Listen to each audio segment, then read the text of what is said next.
Hello everyone, and welcome back to Shadow Man Stories. I know many of you use these videos to fall asleep, so before you drift off, I'd love it if you could leave a comment letting me know where you're listening from around the world. Also, don't forget to like and subscribe if you're enjoying the stories. My name is Thomas Caldwell, but everyone just calls me Tom. I've been a park ranger here in Monongahela National Forest for almost 5 years now, ever since I came back from the war with a bad leg and too many nightmares. This morning started like most others. The sun wasn't fully up yet, and a thick mist was rising from Bone Hollow Creek as I made my rounds to check the beaver traps. The autumn leaves crunched under my boots, painting the forest floor in shades of red and gold. It should have been peaceful. I adjusted my pack, feeling the familiar weight of my old medical bag. Some habits die hard, I guess. Back in the war, that bag saved a lot of lives. Now it mostly carries bandages for lost hikers and ointment for poison ivy. My fingers unconsciously found the wedding ring hanging from a chain around my neck. Helen's ring. Some wounds never heal. "Come on, Sergeant," I called to my bloodhound. "He's been with me since I got back, the best partner a lonely man could ask for." Sergeant trotted ahead, nose to the ground, following trails only he could smell. The forest seemed normal enough. Cardinals chirped in the trees, water trickled over moss-covered rocks, and somewhere a woodpecker drummed away at a dead tree. But something felt off, like when you walk into your own house and know someone else has been there. I checked my watch. 7:30 a.m., but that couldn't be right. The sun was too high, almost directly overhead like it was noon. I tapped the glass face, thinking it had stopped, but the second hand kept ticking. Time always felt strange in Bone Hollow. My leg ached worse than usual today. The doctors said they got all the shrapnel out, but on days like this, I swear I can feel every piece they missed. I stopped to rub my thigh when Sergeant suddenly froze. His ears perked up and he let out a low whimper, staring at a massive oak tree just ahead. "What is it, boy?" I limped over, but there was nothing unusual about the tree, just old and twisted, like everything else in this part of the forest. Still, Sergeant wouldn't go near it. That's when I noticed something strange about the trees around us. They weren't growing randomly like trees should. They formed perfect spiral patterns, as if someone or something had carefully trained them over decades. Last night's dream came flooding back. Helen standing at the edge of Bone Hollow, her belly swollen with our unborn child, whispering, "Feed the forest, Tom. It's hungry." I'd been having that same dream for months now. The doctors said it was just grief playing tricks on me. Helen died in childbirth 2 years ago, along with our baby, or at least that's what I'd always believed. I realized something then. I wasn't just randomly patrolling this morning. Something had been calling me to this exact spot for months. Like a moth to flame, I'd been drawn deeper into Bone Hollow day after day, without even questioning why. "What do you want from me?" I whispered to the forest. The wind picked up rustling leaves that seemed to whisper back. "Come home, Thomas. It's time to come home." I froze when I heard those whispers. Had to be the wind playing tricks, I told myself. But deep down, I knew better. Just a few steps ahead, something caught my eye. A ranger hat, my hat, resting against a fallen log. I picked it up, turning it over in my hands. The sweat stains and worn edges were unmistakable. This was definitely mine, but I was already wearing my hat. How could that be? "I left this here yesterday?" I mumbled to myself, trying to make sense of it. But that wasn't right. I hadn't patrolled Bone Hollow in weeks. Sergeant whined and nudged my leg, pulling me from my thoughts. He wanted to move on, but not forward, back the way we came. Smart dog. I should have listened to him. Instead, I pushed deeper into the hollow, where the trees grew thicker and the light dimmer. That's when I found them. The animals. A circle of small creatures, squirrels, rabbits, even a fox, arranged in a perfect pattern on the forest floor. My stomach turned as I knelt beside them. They looked dead, but their chests rose and fell with shallow breaths.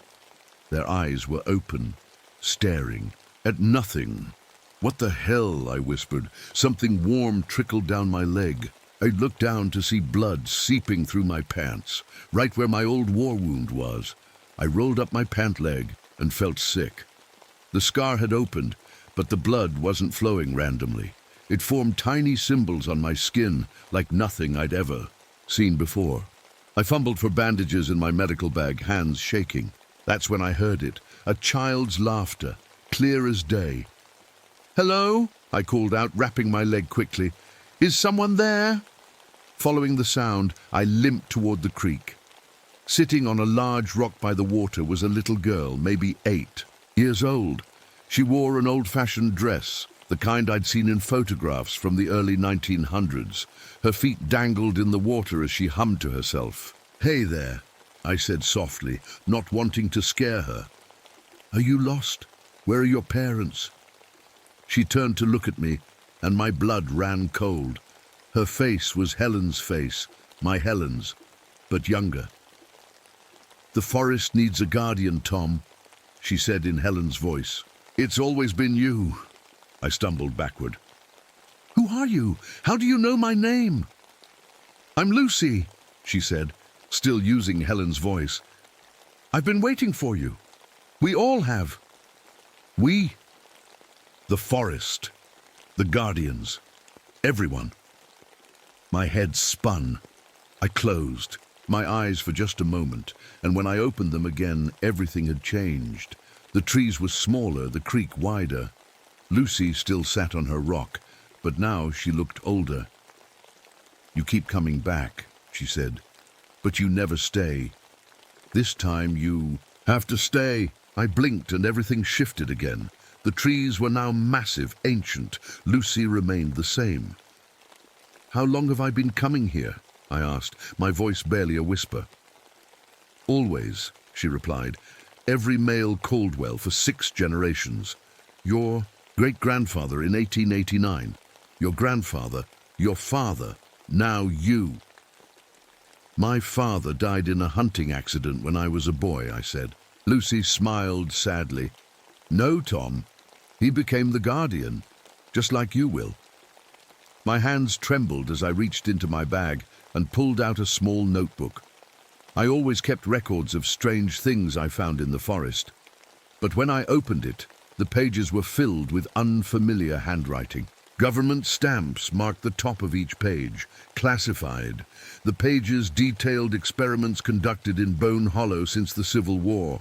Something about producing guardians and maintaining the seal. "What seal?" I asked Lucy. "The forest isn't just a forest," she explained. "It's a door that must stay closed."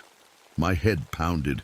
Memories of Helen flooded in, our wedding, our home, her pregnancy, but they felt wrong somehow, like watching someone else's home movies. "She wasn't real, was she?" I whispered. "Helen." "She was real," Lucy said, "but she wasn't yours. She belonged to the guardian before you. The memories were given to you so you'd come when called." I backed away, suddenly terrified. "What are you talking about?" "I'm alive. I have a life." Lucy shook her head slowly. "Tom, you've been dead for 3 days. Your body's just catching up to what the forest already knows." "Dead?" I touched my face, my arms. I felt solid, real. "That's impossible. I'm standing right here."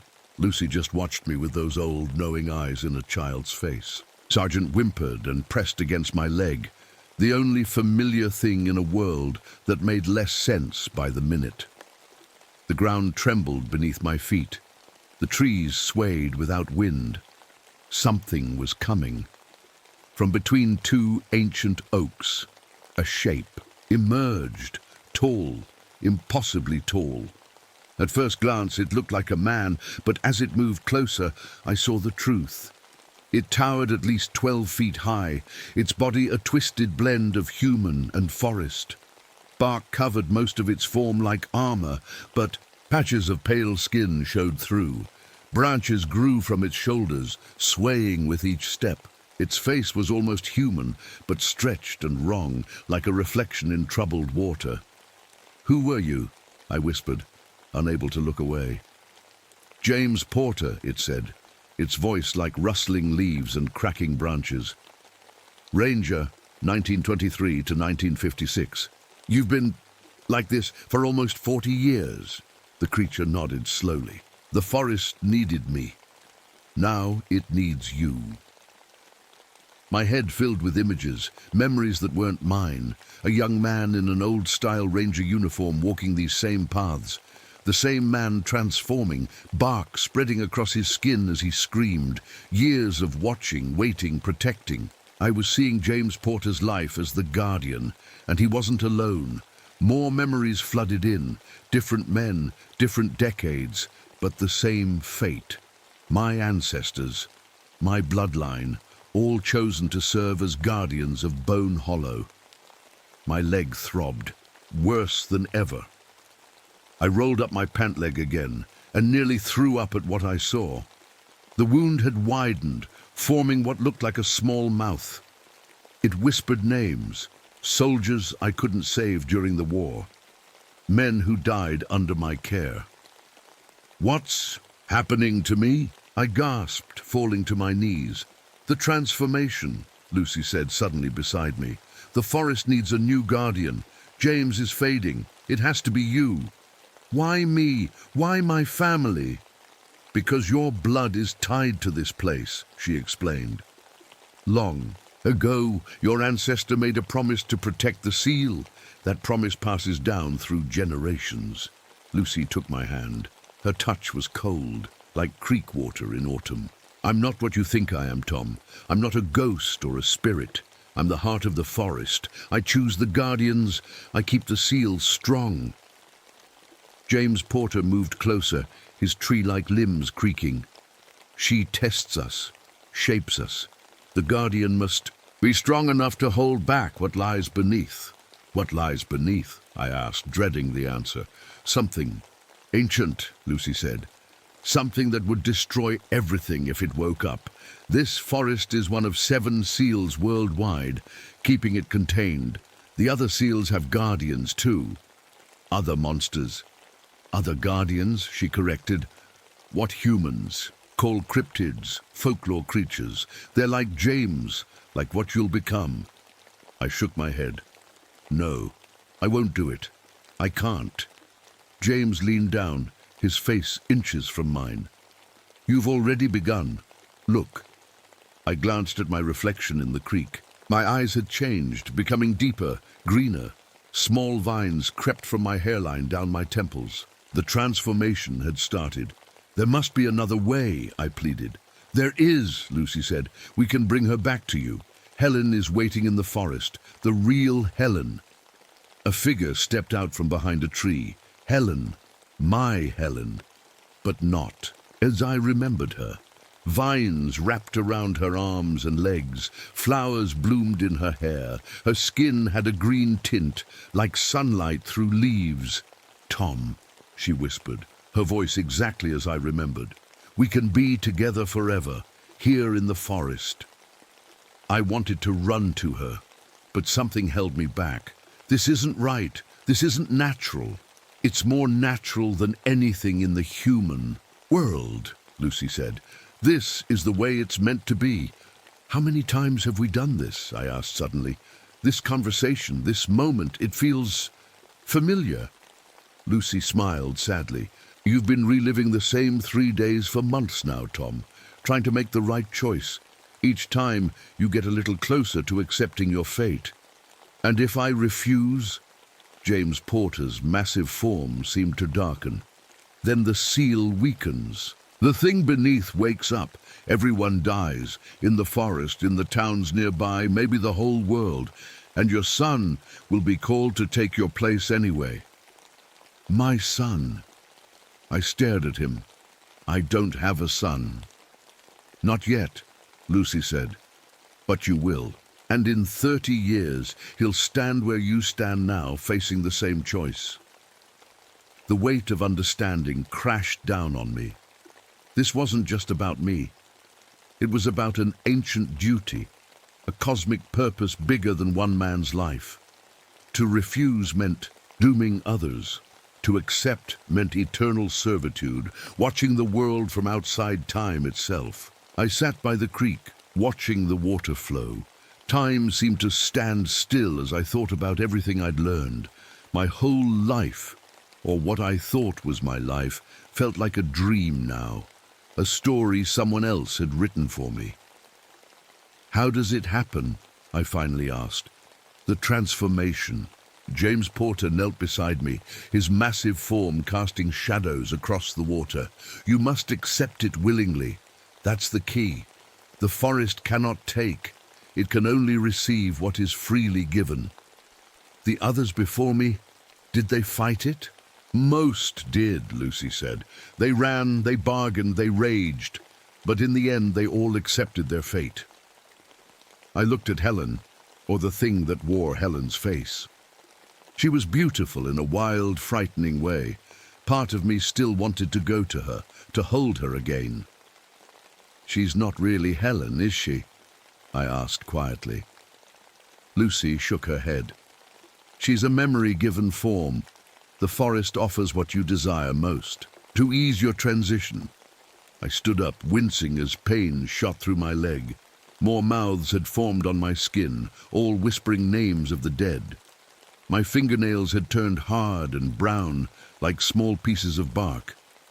"If I say yes," I said, "what happens to me? To who I am?" "You become more than human," James explained. "Your consciousness will expand to encompass the forest itself. You'll feel every tree, every creature, every drop of rain. You'll step outside of time, able to move between moments as easily as walking between trees." "And James? What happens to him?" "I return to the forest," he said simply. "My watch ends. I find peace." I looked at Sargent, who had stayed faithfully by my side through all of this. "What about him?" "He can stay with you," Lucy said gently. "Animals understand what we are better than humans do." The sun was setting now, casting long shadows through the trees. Strange how a day that started so normally had changed everything. "Show me," I said. "Show me what I really am." Lucy nodded and placed her small hand on my forehead. Images flashed before me, my birth, my childhood, the war. But between these familiar scenes were others, moments when I'd stepped into Bone Hollow before, times I had no memory of. Times when the forest had called to me, tested me, prepared me. I saw my father too, not dead as I'd been told, but transformed into something like James, watching over the forest for decades until his strength failed, and before him my grandfather, and his father before him. The forest parted, revealing a hidden clearing I'd never seen before. In its center stood a massive stump, ancient beyond measure. Symbols were carved into its surface, the same symbols that had appeared in my blood. "This is the seal," Lucy explained. "The cap on the well. What's buried beneath must never escape." I approached the stump slowly. As I got closer, I could feel something beneath it, something vast and hungry and patient, something that had waited eons for freedom. "I understand now," I whispered. Time seemed to snap back into place. The strange doubling of memories, the sense of having lived these moments before. It all stopped. For the first time in months, maybe years, I was fully present in a single moment. "I accept," I said, the words feeling both terrible and right. "I'll become the guardian." Lucy smiled, a real smile this time, not sad or knowing, but relieved. "Place your hands on the seal." I did as she asked, pressing my palms against the rough wood. Immediately roots shot up from the ground, wrapping around my ankles. I expected pain, but there was only a strange warmth spreading up my legs. "Don't fight it," James advised. "Let it in." The roots climbed higher, winding around my legs, my torso, my arms. My skin began to change, hardening into bark in some places, softening into moss in others. Blood in my veins slowed, thickened, turned to sap.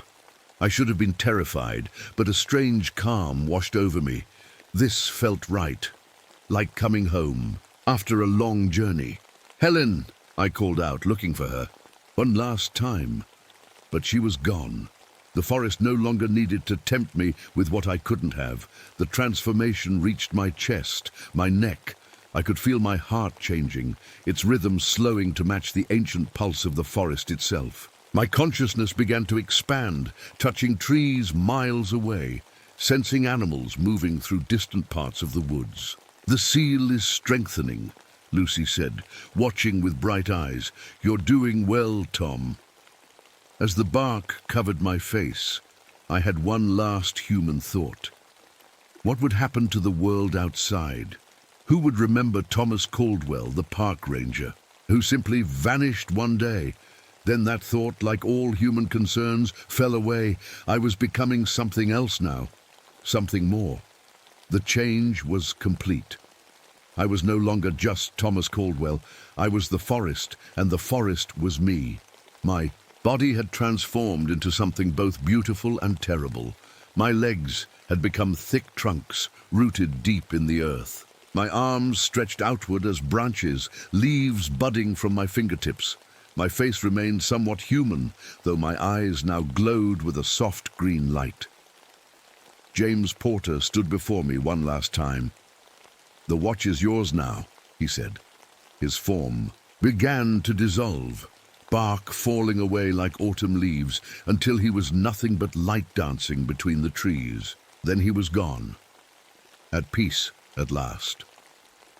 Lucy approached, placing her small hand against my bark. "How does it feel?" I had no human voice anymore, but I didn't need one. My thoughts reached her directly. Strange, powerful, right. "You'll get used to it," she promised. "You have all the time in the world now." And I did. As days turned to weeks, then months, then years, I learned what it truly meant to be a guardian. I could feel everything in my domain, every squirrel building its nest, every fox hunting at night, every hiker who passed through, unaware of my watchful presence. Time worked differently for me now. I could step into the past, revisiting moments. Throughout the forest's history, I could reach into the present, influencing the growth of plants or the paths of animals. I could even glimpse shadows of the future, though never clearly. Beneath me always I felt the sealed creature.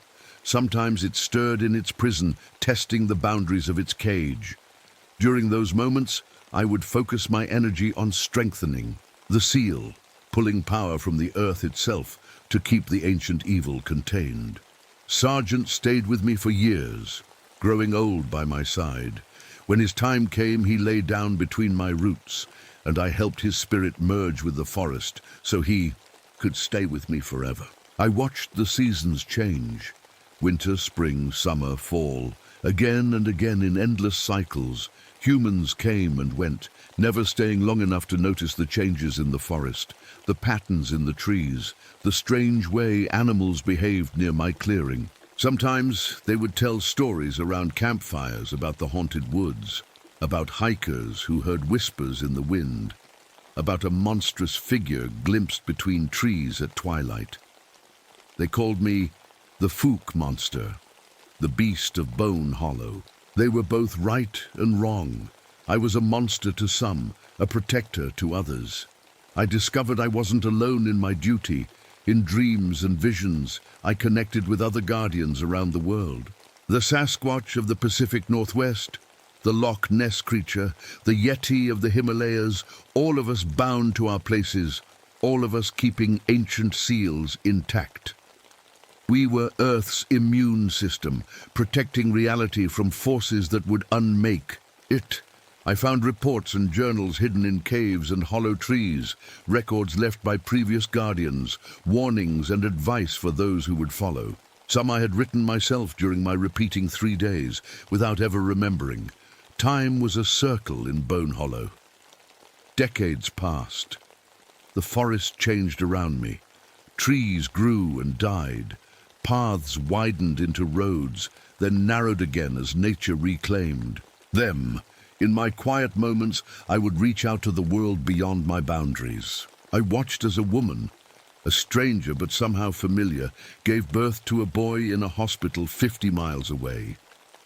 I knew, without being told, that this was my son, the child I never knew I would have, the next guardian. I followed his life from afar.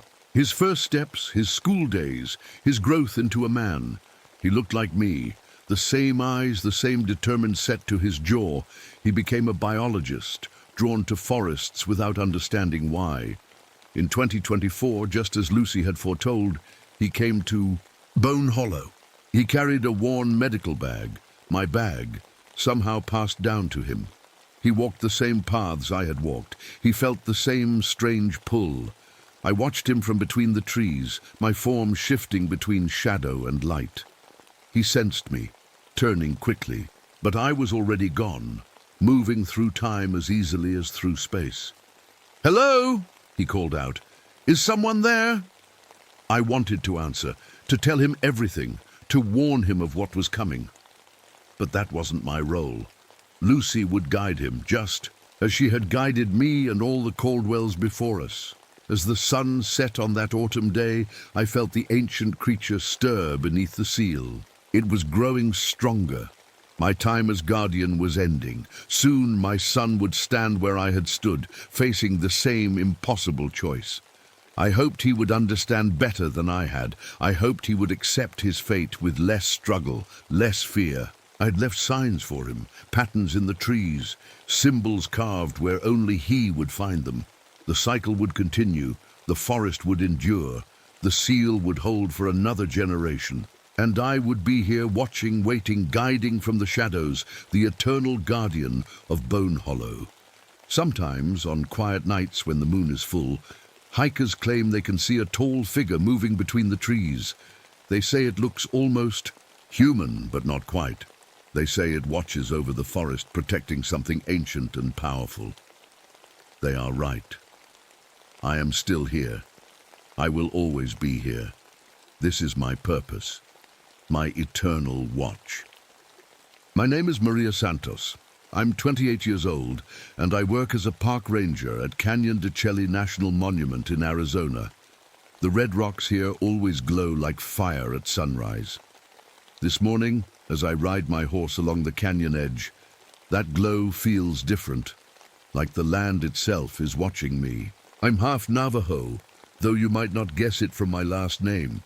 My father was Hispanic, but my mother's blood runs deep in these canyons. 3 months ago, my grandmother died.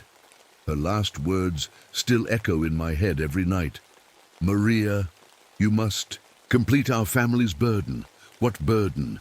She never said, just pressed her turquoise bracelet into my palm and closed her eyes forever. I served as an army nurse in Korea. I've seen things that still wake me up screaming, but something about this canyon scares me more than any battlefield. The shadows move when they shouldn't.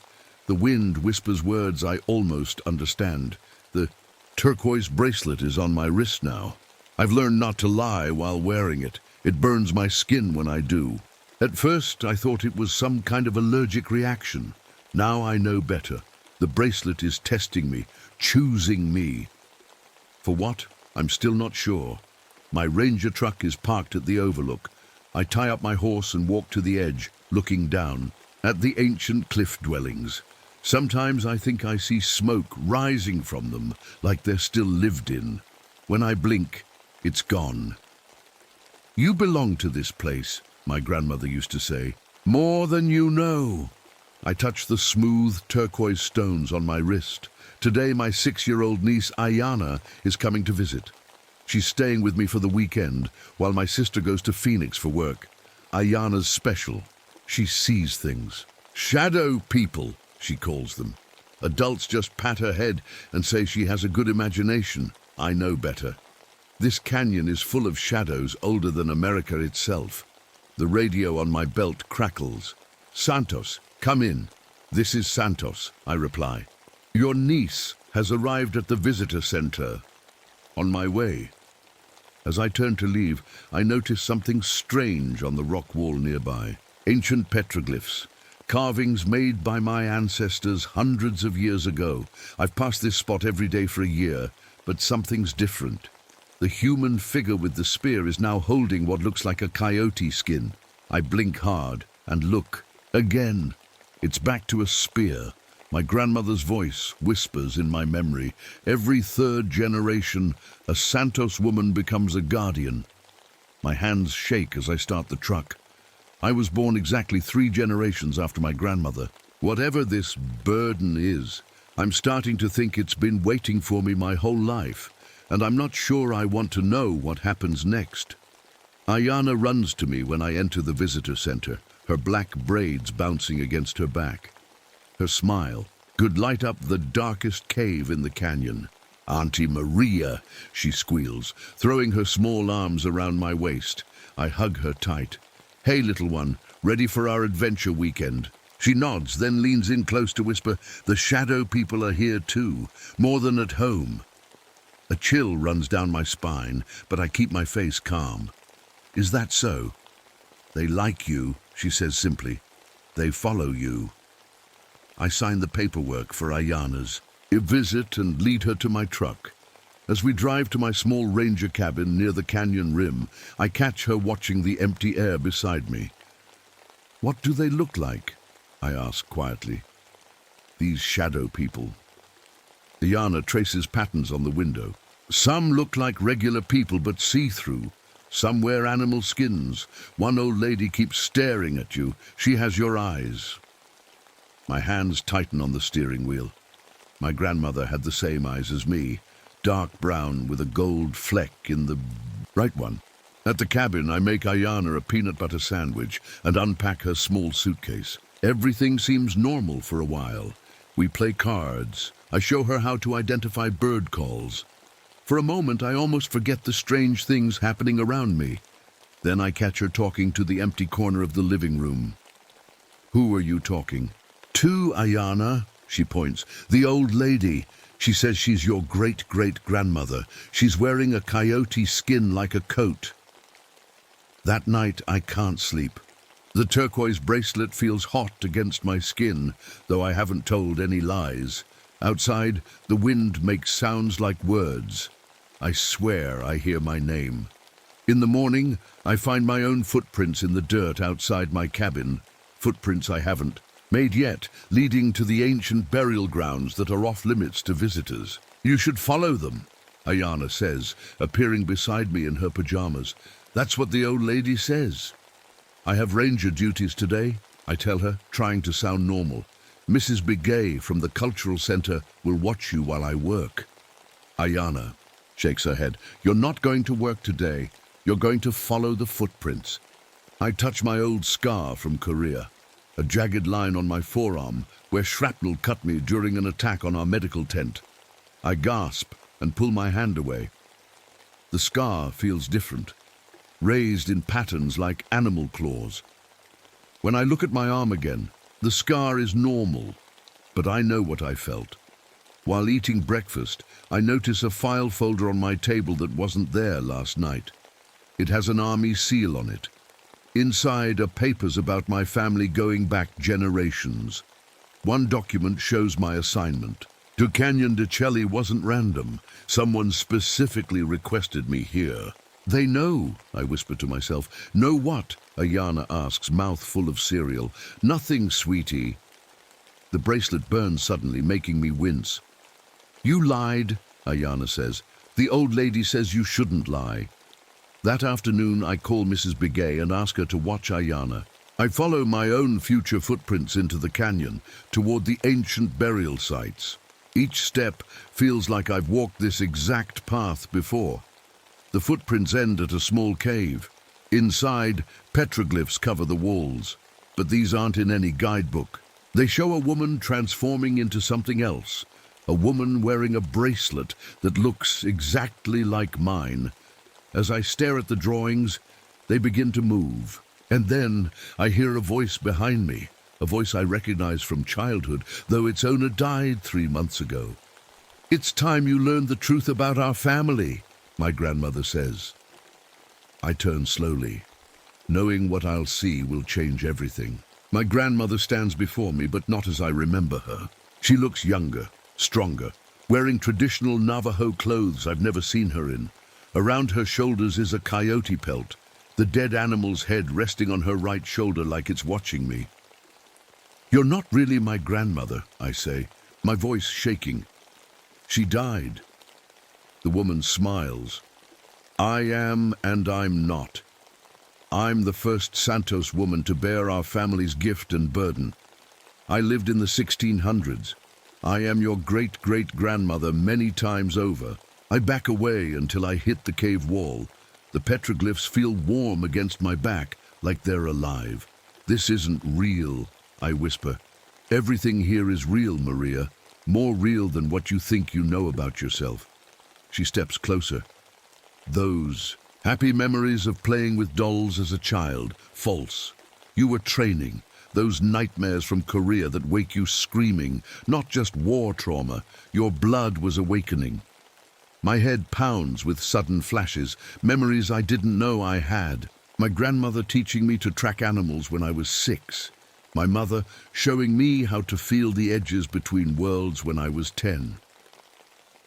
Our family has a purpose, my ancestor continues. 400 years ago, this land chose us. Every third generation, one woman in our line becomes the guardian of the boundary. Boundary between what, I ask? Between worlds, between what is and what must never be. She reaches out and touches my scarred arm. Pain shoots through me as the scar transforms again, spreading like branching claws across my skin. The skinwalker isn't our enemy, Maria. It's what we become to protect everyone else. Back at my cabin, I find Ayana drawing pictures, not normal kid drawings of houses and families. She's drawn me, surrounded by animals, standing between two worlds. One side is our normal world, the other is filled with shapes I can't quite understand, things that hurt my eyes to look at. The old lady showed me, Ayana says without looking up. That night I dream of every Santos woman who came before me. I feel their lives flowing into me, their knowledge, their pain, their power. I see what they sacrificed, what they became.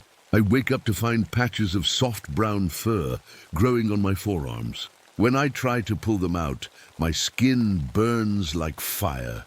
Ayana watches me from the doorway of my bedroom.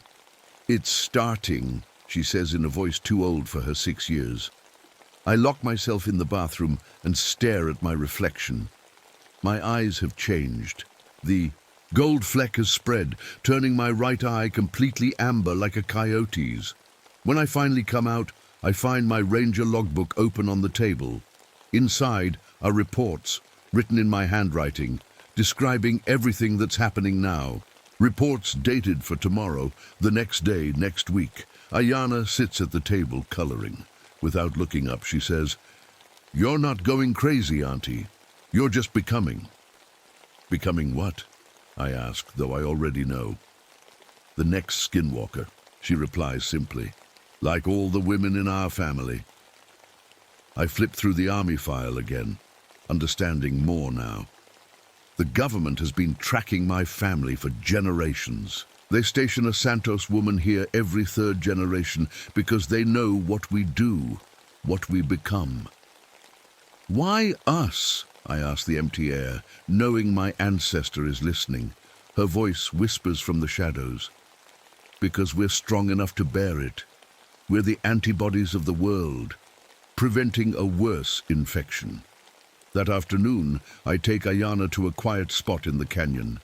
I need answers, and somehow I know she has them. "You're more than just my niece, aren't you?" I ask her. She smiles. "I'm many things. I'm Ayana. I'm the test. I'm the reason you'll choose to change. What does that mean?" Instead of answering, she points to my hands. Fur now covers them completely, and my nails have thickened into something like claws. "You can embrace it and control it," she says, "or fight it and let it control you, but you can't stop it." As the sun sets, painting the canyon walls blood red, I feel time itself bending around me. In one moment, I'm here with Ayana. In the next, I'm seeing myself from tomorrow. Already, more changed. Then I'm back. "What's happening to me?" I gasp. You're becoming unstuck in time, my ancestor says, suddenly beside us. It's part of the gift. Skinwalkers walk between moments as easily as between worlds. I never asked for this gift. I say, my ancestor's eyes, the same as mine, fill with something like pity. None of us did, she says softly, but we were all chosen anyway. Night falls over Canyon de Chelly. I sit outside my cabin with Ayana sleeping on my lap, watching the stars appear one by one. My hands, now covered in soft brown fur, stroke her hair gently. Despite everything happening to me, this simple act feels normal, peaceful. The peace doesn't last. My ancestor appears again, but different this time. She's neither fully woman nor fully animal. Her face is beautiful and human, but her body blends with coyote features, longer limbs, tufts of fur, ears that point upward. It's time to show you everything, she says. She touches my forehead, and suddenly I'm not in one place anymore. I'm everywhere at once, every possible version of myself spread across time like pages in a book. In one timeline, I run away from the canyon tonight, taking Ayana with me. We make it as far as Albuquerque before the change overtakes me completely. I transform in a hotel room, terrifying Ayana. I lose control and hurt her. In another timeline, I fight the change with medicine and science. Doctors cut away the fur, but it grows back thicker. They sedate me in a government facility. The boundary between worlds weakens without a Santos guardian. Things slip through, terrible things that shouldn't exist here. In yet another timeline, I accept the change willingly. The transformation is still painful but controlled. I become something magnificent and terrible, a guardian with one foot in each world. Every timeline, every possibility leads to the same end. I become the Skinwalker. The only difference is how much damage I cause fighting the inevitable. When I return to myself, I'm gasping for breath. Ayana is awake now, watching me with ancient eyes. "You saw?" she asks. I nod, unable to speak. "There's something else you need to know," my ancestor says. She kneels before us. "The burden passes to the youngest female in each generation if the chosen one refuses." My heart stops. "You mean?" "Yes. If you continue to resist, the change will begin in Ayana instead. But she's too young. Her body can't survive it." I look down at my niece, this child I've loved since the day she was born. "You knew this all along," I whisper to her. Ayana touches my furry hand with her small fingers. "I was born to help." "You make the right choice, Auntie." That night I feel like I'm being torn apart. Not just my body, but my mind, my sense of time. I experience memories that aren't mine or haven't happened yet. I feel the exhilaration of running on 4 legs under a full moon. I taste blood in my mouth from a fresh hunt. I wake to find myself standing outside, with no memory of leaving. My bed. The canyon stretches before me, bathed in moonlight. In the shadows between the rocks, I see things moving, things that shouldn't be there, things trying to cross over. "They're coming," Ayana says, suddenly beside me in her pajamas. "The boundary is weakening because you're fighting the change."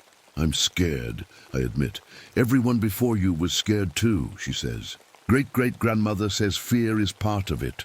I look down at my arms. The fur has spread to my shoulders now. My fingernails have become claws. When I speak, I feel sharper teeth in my mouth. What happens after I change? Do I lose myself completely? My ancestor appears beside us, more animal than human now. "You become more than yourself. You gain every Santos woman's strength, every guardian's knowledge." Will I hurt people? Only those who threaten the boundary. Your human heart remains, Maria. That's why our family was chosen. Strong enough to change, compassionate enough to remember why we protect. I think of my patients in Korea.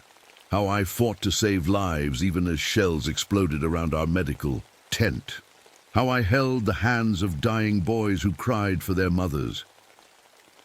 "If I accept this," I say slowly, "will Ayana be safe?" She will grow up normal, my ancestor promises. The burden won't pass to her generation. And if I refuse? My ancestors' eyes, amber like mine, are becoming filled with sorrow. Then we all suffer, Ayana most of all. And as if to confirm this, I see a small patch of fur appear on Ayana's arm. She winces in pain. It's already starting to shift to her. My ancestor warns, you must decide now. I feel time collapse around me. Past, present, future, all pressing into this single moment of choice. Save myself or save my niece. Remain human or become something else. Fight my inheritance or embrace it. I look at Ayana's small face, at the fur beginning to spread on her arm, at the pain in her eyes, and I make my choice. I accept, I whisper, my voice cracking. I accept the burden, not for me, but for her. The moment the words leave my mouth, the fur on Ayana's arm disappears. She sighs with relief, the pain leaving her face. My ancestor nods, her eyes filled with something like pride. It begins now. The transformation hits me like a lightning strike. I fall to my knees as my body begins to change, not fighting it anymore, but embracing it. The pain is still there, but now there's something else too, a wild, rushing joy, a sense of rightness, like finding a puzzle piece that's been missing my whole life. My senses sharpen instantly. I can hear mice moving in their burrows 100 feet away. I can smell water hidden deep in the canyon rock. I can see in the darkness as clearly as day. My body stretches, bones cracking as they reshape themselves. Fur spreads across my skin like a wave. My face lengthens slightly, teeth sharpening in my mouth. Through it all, Ayana watches calmly, holding my hand even as it changes in her grip. "You're beautiful, Auntie," she says. When the change steadies, I stand on two legs again, but different now. Not fully human, not fully animal, something in between, something new. I look at my reflection in a puddle of rainwater. My face is still mine, but with subtle changes, sharper cheekbones, amber eyes that seem to glow, a wildness I've never seen before. What happens now? I ask my ancestor, surprised by how normal my voice sounds. She smiles, showing teeth as sharp as mine. Now you learn to walk between worlds, to guard the boundary, to be what our family has always been. Ayana steps forward, and suddenly her appearance shifts. The little girl is still there, but overlaid with something ancient and powerful, like looking at two pictures at once. "You did well," she says, her voice both a child's and something much older. "You chose sacrifice over selfishness, love over fear." "You're not really my niece, are you?" I ask, though I already know the answer. "I am Ayana," she says, "but I am also the test. Every guardian faces me in some form. I take the shape of someone they love to see if they will protect others over themselves. I should feel betrayed, but I don't. Somehow I understand. This has been happening for centuries. The test, the choice, the transformation." "What about the real Ayana?" I ask. "My actual niece?" "Safe at home with your sister," my ancestor says. "This one is both real and not real, a spirit taking borrowed form to test you." The being that looks like Ayana smiles. "But I do love you, Auntie. That part was never a lie." As dawn breaks over the canyon, I feel the boundary between worlds, a thin, fragile line that runs through reality itself. I can see places where it's wearing thin, where things from the other side are pushing to get through. My ancestor places her hand on my shoulder. "Feel it." I nod.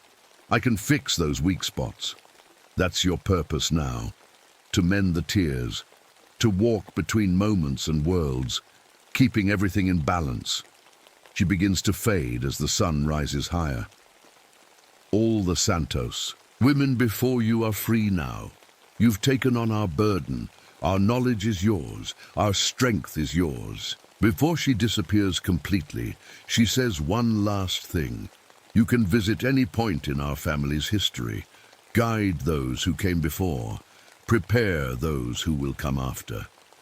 When she's gone, I'm left alone with the being that looks like Ayana. Will you stay? I ask her. She shakes her head. My purpose is complete, but I'll return when the next guardian needs testing. She hugs me tightly, then steps back. This form will fade soon. But before I go, your transformation isn't a curse, Maria. It's a gift. You haven't lost your humanity. You've gained something more. As the sun fully clears the canyon rim, the false Ayana fades like morning mist.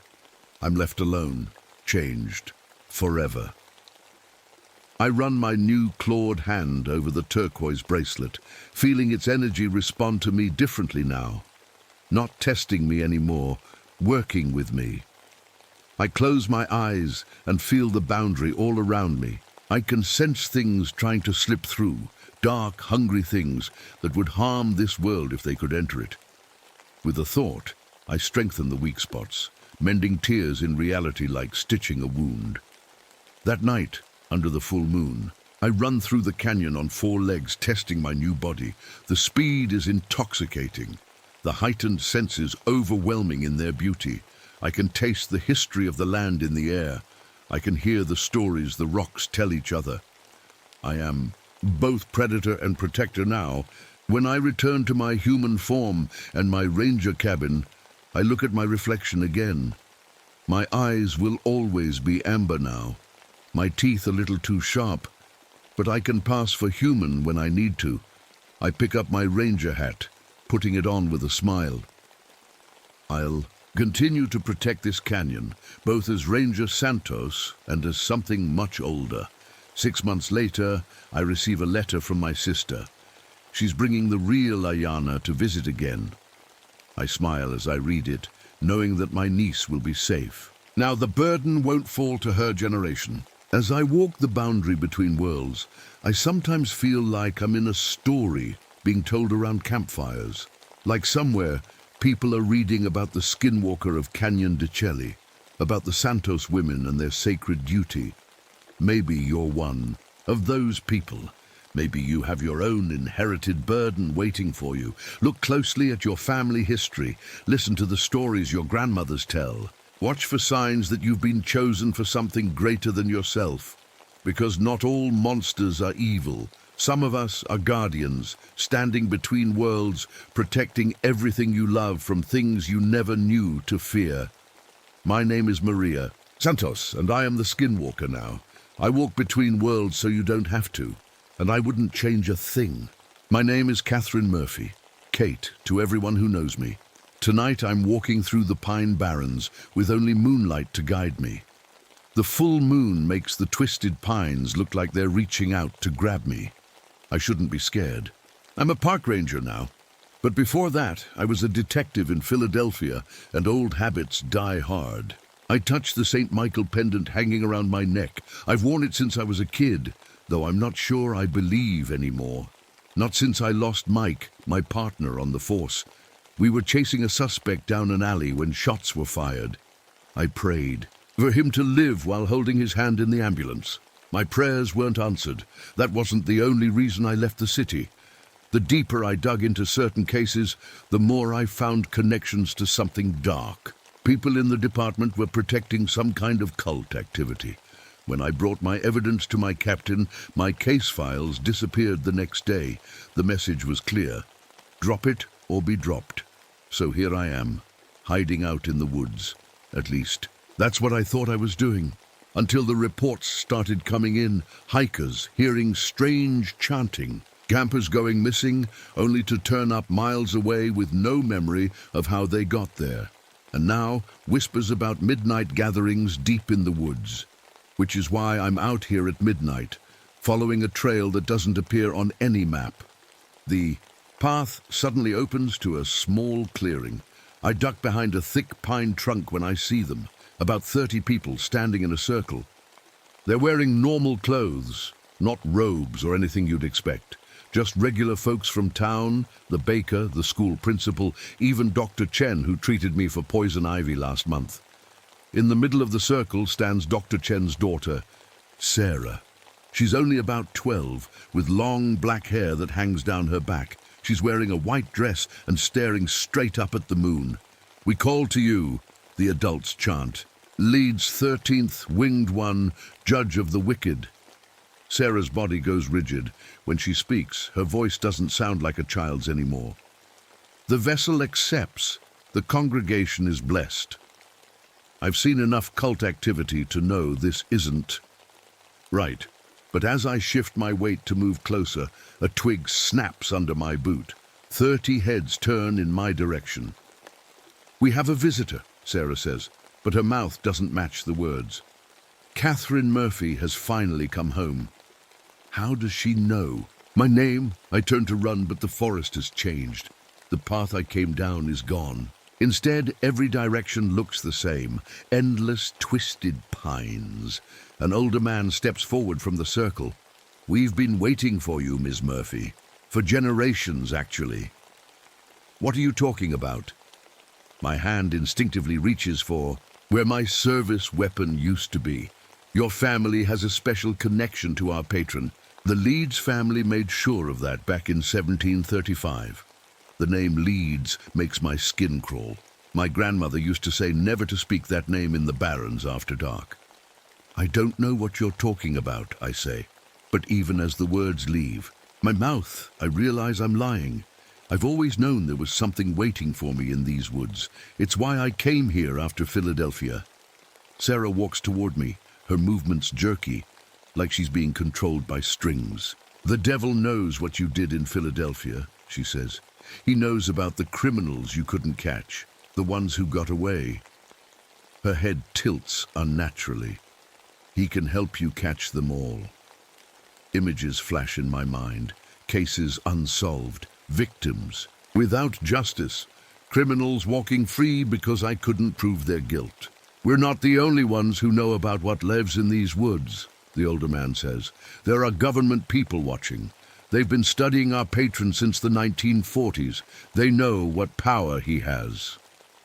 As if on cue, I hear the distant whoomp, whoomp of helicopter blades. A searchlight sweeps through the trees. "This place is special, Kate," Sarah says, but the voice is deeper now, more ancient. "New Jersey isn't just another state. The boundary is thin here. Things can cross over that can't cross anywhere else." The searchlight finds us. The congregation members scatter into the woods, but Sarah remains, staring at me with eyes that don't look human anymore. "You'll be back," she says. "The devil's congregation always welcomes a Murphy." Then she's gone too, vanishing into the darkness between one blink and the next. I stand alone in the moonlight as the helicopter circles overhead. Something tells me this is just the beginning. I've stumbled into something old and hungry, something that's been waiting for me specifically. And deep down, in a place I don't want to acknowledge, I'm curious to know more. I couldn't sleep after what happened. In the woods, the next morning I decided to visit St. Mary's, the little white church at the edge of town. I'm not sure why. Maybe I thought it would make me feel safe. The church was empty when I walked in. Sunlight came through the stained glass windows, making colorful patterns on the wooden pews. I sat in the back row and just breathed for a while. Father Thomas appeared from a side door. "Kate, good to see you. We missed you at the community dinner last week." I nodded, not sure what to say.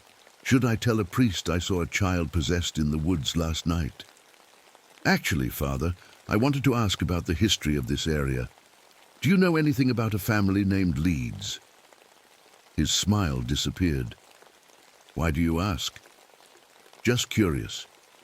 I heard some locals talking about it. Father Thomas sat down next to me. "This church has been here since 1821. But before that," he looked around as if checking if anyone could hear us. "The original building on this site wasn't a church at all." "What was it?" "The town records call it a meeting house, but some old journals suggest it was where people gathered to worship something else, something that lived in the Barrens." My heart beat faster. "The Jersey Devil." He nodded slowly. The Leeds Devil. They called it then, named after the family that first called it forth. Just as he finished speaking, the church door opened. Dr. Chen walked in with Sarah. "Kate," Dr. Chen said with a smile that didn't reach his eyes, "what a surprise to see you here." Sarah stared at me with those same strange eyes from last night. "We came for confession," Dr. Chen explained. "Sarah, why don't you go first?" Father Thomas led Sarah to the confession booth. When they were gone, Dr. Chen sat beside me. "You shouldn't have been in the woods last night," he whispered. "What are you doing to that girl?" I asked. "Sarah is special. She can hear him. The Leeds child speaks through her." "She's just a kid." Dr. Chen's eyes hardened. "We're all just vessels, Kate. Some of us are chosen for greater purposes." Before I could respond, the lights flickered. When they came back on, Dr. Chen was gone. But Father Thomas and Sarah were still in the confession booth. I heard Sarah's voice, but it sounded wrong again. Too deep, too old. "She bears the mark of the Murphy line. The bargain made centuries ago still holds." I got up and walked toward the confession booth. As I did, something strange happened. The church seemed to stretch, the distance to the booth growing longer with each step. The sunlight through the windows turned blood red. I blinked, and suddenly I was sitting in a pew again. The church was empty. The air smelled like smoke. I walked outside, confused. The sun was setting. Somehow hours had passed. My phone rang. It was my boss at the ranger station. "Kate, where have you been? You missed your entire shift." "I was at St. Mary's," I said. "I lost track of time, I guess." "St. Mary's? That place has been closed for renovations all week." My blood went cold. I turned around. The church behind me had scaffolding all over it and a closed sign on the door. That night, I couldn't sleep again. Every time I closed my eyes, I saw Sarah's face. Around 3 in the morning, I gave up and drove back to the ranger station to look through some old records. The Pine Barrens had always been strange. People got lost here, even with GPS and maps. Compasses didn't always point north. But the reports had gotten worse in the last few months. As I flipped through the files, I found something odd. A report from 1981, exactly 40 years ago. A ranger named Michael Murphy had investigated similar complaints. Michael Murphy, my grandfather's name. The report ended mid-sentence, as if he'd stopped writing suddenly. I jumped when the phone rang. It was way too early for a normal call. "Ranger Murphy," I answered. "She needs help." It was Sarah's voice, but normal this time, just a scared kid. "Please, I'm at the old church." "Sarah, how did you get this number?" "He showed me. Please come. I'm scared." I shouldn't have gone, but I kept thinking, what if she really was just a kid caught up in something terrible? The drive to St. Mary's was strange. Roads I'd driven 100 times seemed to twist in new directions. It took me an hour to make what should have been a 15-minute trip. When I finally arrived, the church looked normal again. No scaffolding, lights on inside. I checked my watch. 4:13 a.m. Sarah stood in the doorway, still in that white dress. "Thank you for coming," she said. But as I got closer, I realized something was wrong with her face. Her eyes were completely black. "I'm not Sarah," she said, "but I needed you to come." The door slammed shut behind me. Inside, the church was full of people, the same congregation from the woods. They turned to look at me with the same black eyes. "You've been running from your purpose, Catherine Murphy," Sarah said, "just as all the Murphy women have for generations." "What purpose?"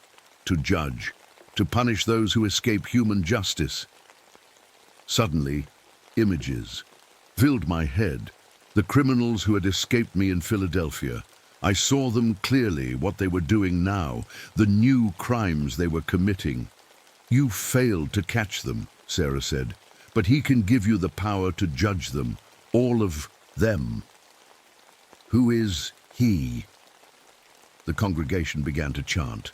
The walls of the church seemed to melt, and I realized with horror that I wasn't in a church at all anymore. I was standing in what looked like a courthouse from colonial times, and I was wearing clothes from that era too. "This is where it began," Sarah said, but she looked different now, like a girl from centuries ago. In 1692, when Mary Murphy made a deal with the Leeds family. She would be his judge on earth, and he would ensure justice was served. In the corner, I saw a woman writing in a large book. She looked up and I gasped. She had my face.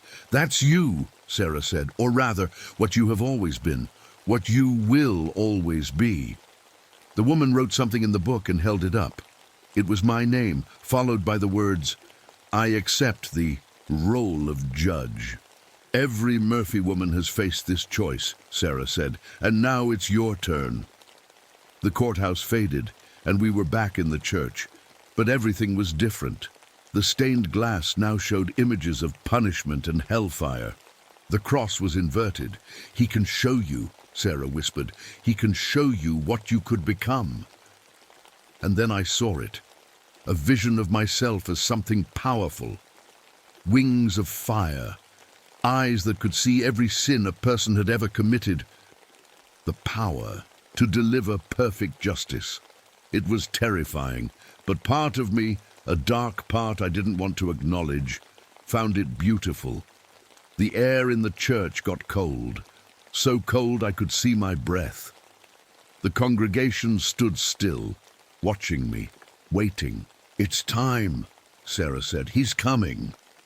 The floor shook. The wooden boards cracked, and a soft red light poured through. I should have run, but my feet wouldn't move. Then I saw him. He rose through the floor like smoke at first, then took shape. Not the red devil with horns that you see in pictures. This was beautiful and terrible at the same time. He had wings, like an eagle's, but they were made of fire that didn't burn. His face was like a horse's skull, but shining like polished metal. On his head was a crown of flames. When he spoke, I felt the words inside my head more than heard them. "Catherine Murphy," he said. "At last." I reached for my St. Michael pendant. It was burning hot against my skin. When I looked down, it had turned upside down. "Your trinkets can't protect you," he said. "Not from me, not from yourself." "What are you?" I asked, my voice shaking. "I am justice," he said. "Pure and perfect. Something your world lacks." Sarah stepped forward, but she looked different now. Her eyes were glowing white, not black. "He lies," she said, but her voice had changed again. It sounded like bells ringing. "I am not what I seemed, Kate Murphy. I was sent to test you." The devil hissed. "The child is trying to confuse you." "I am no child," Sarah said. "I am the Archangel Michael, sent to witness your choice." My pendant grew hotter. A burning pain spread across my chest.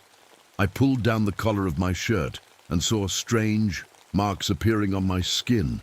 They looked like religious symbols, but they moved and shifted, crawling across my skin like living things. "You bear my mark," the devil said, "as all Murphy women have. I offer you what I've offered them, perfect justice, the power to punish those who escape human law." He waved his hand, and suddenly I could see a different version of myself. I had wings of fire. My eyes burned with the same light as his. I was flying over Philadelphia, hunting down the criminals who had escaped me. "This could be you," he said, "my judge on earth." "Don't listen," Sarah or Michael said. "There's always a price." The devil laughed. "Of course there's a price. Everything has a price." The church disappeared. Suddenly I was standing in a forest clearing. Men and women in Puritan clothes were gathered around a wooden platform. A woman who looked like me was tied to a post. "This is 1692, the devil said, when the first bargain was made.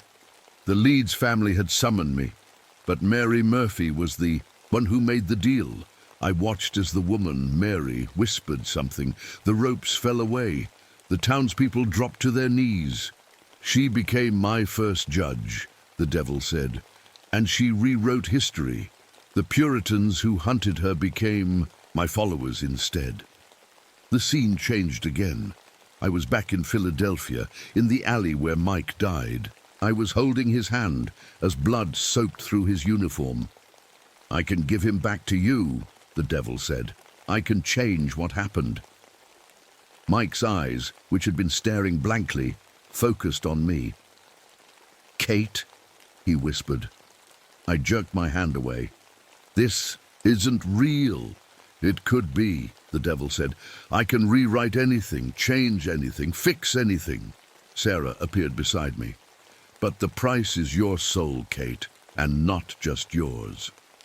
The devil's form changed. Now he looked more human, more like me. Did they ever tell you the truth, Kate, about who you really are?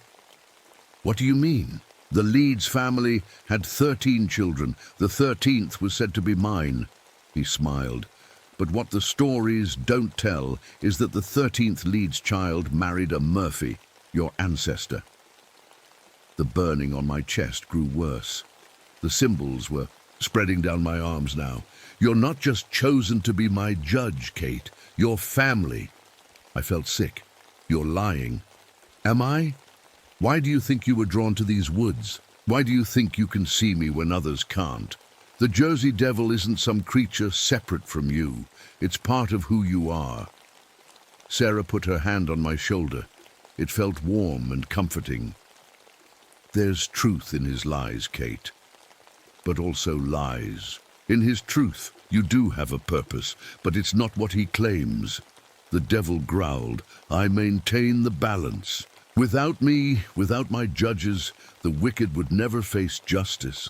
Is that what you think justice is? I asked. Punishment? What else could it be? I thought about my years as a detective, about the victims I'd helped, the families I'd given closure to. Justice isn't just about punishing the guilty, it's about healing the hurt. The devil's form flickered. Pretty words, but they don't change what you are. The burning on my skin was unbearable now. I felt like I was changing, transforming into something else. Half of me wanted to give in, to accept what he was offering. Perfect justice, the power to make sure no criminal ever walked free again. But the other half of me remembered something my grandmother once told me. A Murphy woman always has a choice. You're right, I told the devil. I am what I am, but that doesn't mean I have to be what you want me to be. The church reappeared around us. The congregation was still there, watching. But they looked different now, sad, lost, like people who had made bad choices and couldn't find their way back. They're waiting for your decision, Sarah said, as I am. I looked at her glowing eyes. You're really an angel. She nodded. Sent to see if you would choose mercy or vengeance, love or hate. It's the choice every Murphy woman has faced. And if I choose wrong, then the cycle continues. Another Murphy woman will face the same test in another generation. I looked at the devil, at his beautiful, terrible form, at the power he offered, and I made my choice. I choose mercy, I said, the words coming from somewhere deep inside me. The devil's eyes flashed with anger. You don't understand what you're giving up. I understand exactly what I'm giving up, I replied. Power, revenge, perfect justice. But at what cost? As soon as I spoke, the church around us changed. The walls fell away, and we stood in a space that wasn't really a place at all. It was like being inside a dream. Your trial isn't over, Catherine Murphy, Sarah said, her voice ringing like bells. Choosing is only the beginning. Now you must prove your choice. Suddenly I was no longer standing, but floating in darkness. Around me, like windows opening in the air, I saw moments from my life. Every time I had doubted God, every time I had questioned if there was any good in the world. I saw myself at Mike's funeral, throwing my badge into the grave because I couldn't stand to be a cop anymore in a world so unfair. I saw myself as a child, asking my grandmother why bad things happened to good people, and her sad smile as she tried to explain. Faith isn't about never doubting. Sarah's voice came from everywhere and nowhere. It's about finding your way back from doubt. The devil appeared before me, more beautiful than before. His wings were made of starlight now, his face human and perfect. You could be like this, he said. Not a monster, but a perfect being, beyond human weakness. I felt my body changing, burning. The marks on my skin weren't just symbols anymore. They were becoming wings, spreading from my back. I could feel new strength in my limbs, new power in my mind. It hurt, but it also felt amazing, like waking up from a long sleep. This is what you were meant to be, the devil whispered. Half human, half divine, a judge of worlds. For a moment, I almost believed him. The power flowing through me felt right, like I was finally becoming what I was always supposed to be. But then I saw Sarah watching me, her eyes sad. What am I becoming? I asked her. What he wants you to be, she answered. The question is it what you want to be? I looked down at my hands. They were glowing with inner light, beautiful and terrible. With these hands, I could punish any criminal. I could right any wrong. But that wasn't why I became a detective. I became a detective to help people, not to punish them. This isn't justice, I said. This is revenge. The devil's face darkened. What's the difference? The guilty are punished either way. The difference is everything, I said. Justice heals. Revenge just hurts more. I closed my eyes and thought about my grandmother again, about the St. Michael pendant she gave me, about the stories she told me of Murphy women who had to be strong in the face of darkness. I am Catherine Murphy, I said, each word feeling like a step on solid ground after being lost. I choose mercy. I choose healing. I choose to break this cycle. The burning in my body changed. It didn't stop, but it transformed from pain into something else. Not pleasure exactly, but purpose. The wings forming on my back weren't made of fire anymore, but of light. No! The devil shouted. You are mine! My blood runs in your veins. Maybe it does, I said, but that doesn't define me. My choices do. Sarah stepped forward, her own wings unfurling. They were massive, made of the same light as mine were becoming. You've passed the test, Kate Murphy, she said. You've chosen what every Murphy woman before you failed to choose. What happens now? I asked. The devil was changing too, his beautiful form melting away to reveal something ancient and tired. Now the balance shifts, he said. Now I lose my hold on this place. Sarah nodded. For generations, your family has been caught between heaven and hell. The Leeds curse bound you to him, but each Murphy woman had the chance to break free. And none of them did? Until you. The congregation that had been watching was changing too.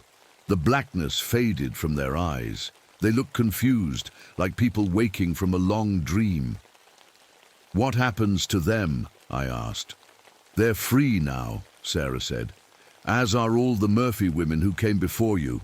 I felt a weight lift from me, like chains I hadn't known I was carrying had fallen away. The burning stopped. The wings of light faded, though I could still feel them somehow, just beyond sight. This was all a test, I asked Sarah. The cult, the devil, everything, she smiled, and a battle, a very old battle for very real stakes. I looked at the devil, who seemed smaller now, less frightening. What happens to him? He returns to where he belongs, Sarah said, between worlds. He is necessary in his way. There must be consequences for evil, but he cannot be allowed to define what justice is. The devil looked at me with eyes that held centuries of darkness. We could have been magnificent together. We would have been monsters, I replied. He nodded slowly. Perhaps, But is being human really better? Before I could answer, he was gone, like smoke in the wind. The church reappeared around us, but it looked different, cleaner, brighter. The stained glass showed scenes of forgiveness and healing now. Dr. Chen stepped forward, looking dazed. What happened? Where's Sarah? I looked at the angel beside me. She was never your daughter, was she? Sarah smiled. I borrowed her form. The real Sarah Chen is safe at home, asleep, in her bed. She'll have strange dreams tonight, but nothing more. And me? I asked. What happens to me now? That, Sarah said, is up to you. The next morning, I woke up in my own bed. For a moment, I thought it had all been a dream. The church, the devil, Sarah's true identity. Maybe my mind had made it all up. But when I looked in the mirror, I saw faint marks on my skin where the burning symbols had been. They looked like old scars now, barely visible unless you knew to look for them. I touched my St. Michael pendant. It hung normally again, no longer upside down. Outside my window, the pine barrens looked the same as always, but I knew they weren't. Nothing was the same anymore, especially not me. I got dressed and drove to the ranger station. My boss acted like nothing had happened, like I hadn't missed my shift yesterday. When I checked the records, the strange report from my grandfather was gone. On my lunch break, I drove to St. Mary's. The church looked normal. No scaffolding, no closed sign. Father Thomas was sweeping the steps. Kate, he said with a smile, nice day, isn't it? Father, do you remember our conversation yesterday about the Leeds family? He looked confused. I don't think we spoke yesterday. I was at a conference in Atlantic City. I nodded slowly. My mistake. As I turned to leave, he called after me. Kate, are you all right? You seem different. I didn't know how to answer that. I felt different, like I was standing between two worlds. I'm fine, I said, just figuring some things out. That night, I sat on my porch and watched the sun set over the trees. I could feel something inside me, a new awareness, not the devil's power that he had offered, but something else, a connection to something bigger. My phone rang. It was Dr. Chen. Ms. Murphy, I'm sorry to bother you, but Sarah's been asking to speak with you. She says it's important. 20 minutes later, I was sitting in the Chen's living room. Sarah looked like a normal 12-year-old girl now. No white dress, no strange eyes. Just a kid in jeans and a t-shirt. I had a weird dream about you, she said. You were fighting something bad in a church. Mrs. Chen smiled apologetically. She's been saying strange things all day. We thought maybe talking to you would help. Can we talk alone? Sarah asked. Her parents looked uncertain, but stepped out of the room. As soon as they were gone, Sarah's expression changed. Not to the possessed look from before, but to something older, wiser. He's gone, but not forever, she said. You know that, right? You remember, I asked. She nodded. Not everything, but enough. The angel let me keep some of it. He thought it might be important someday. Important how? Sarah shrugged. I don't know yet, but I dream about other kids like me, kids who can see things others can't. I thought about what the devil had said about my family line, about the Leeds blood in my veins. Are there others? Other families connected to all this? I think so. The angel didn't tell me much, but he said you'd figure it out. When I left the Chen's house, the night was dark, but full of stars. I could see them more clearly than I ever had before, like my eyes had changed. In the weeks that followed, I learned what it meant to live between worlds. I was still human, still Kate Murphy, but I was something else too. I could feel people's pain now, really feel it like it was my own, and sometimes when someone was hurting badly enough, I could help them in ways I couldn't explain. A touch, a word, and their burden would lighten. Not disappear, but become bearable. The devil's congregation had scattered. Some, like Dr. Chen, seemed to have no memory of what they'd done. Others avoided me on the street, their eyes darting away when I passed. One day, a letter arrived with no return address. Inside was a single sheet of paper with elegant handwriting. "The war isn't over, Catherine Murphy. I lost this battle, but there will be others. Your bloodline is still mine, even if you are not. Watch for the next child, Ildilm." That night, I dreamed of a little boy playing in a schoolyard. He had my eyes and the devil's smile. When he looked up, it was like he could see me watching. I woke up sweating. I knew what the letter meant now. The Leeds blood, my blood, would continue. Another child would someday face the same choice I had. I took out my grandmother's old journals, which I'd never been able to read before. Now, the strange symbols on the pages made sense. They were records of Murphy women throughout history, their encounters with the devil, their failures to break the cycle. I added my own story to the final pages, not just what happened, but what I'd learned about mercy, about justice, about the difference between punishment and healing. Then I called Sarah. "I need your help," I told her. "There are others out there like us, kids who might someday have to face what we faced. We need to find them." "How?" she asked. "I don't know yet, but I know we have to try." After I hung up, I walked out into the Pine Barrens. The trees that had once seemed threatening now felt like old friends. I belonged here, in this place where the boundary between worlds was thin. I touched my St. Michael pendant and felt it warm under my fingers, not burning like before, but alive with purpose. "I'm ready," I said to the empty woods. But they weren't. Really empty. I could sense the presence of others now. Not devils or angels, but something in between. Watching, waiting. I had won my battle, but the war, as the letter said, wasn't over. Somewhere another Murphy child would be born. Another Leeds descendant would hear the devil's call. And I would be there, ready to help them make their choice. Because that's what I was now. Not a devil's judge, but a guide. Someone who had walked between heaven and hell and found her own path. In the distance, a child laughed. I turned, but no one was there. Just the wind in the pines, and the stars overhead, and the long road ahead. The devil's congregation was gone, but mine was just beginning. My name is Elena Rodriguez.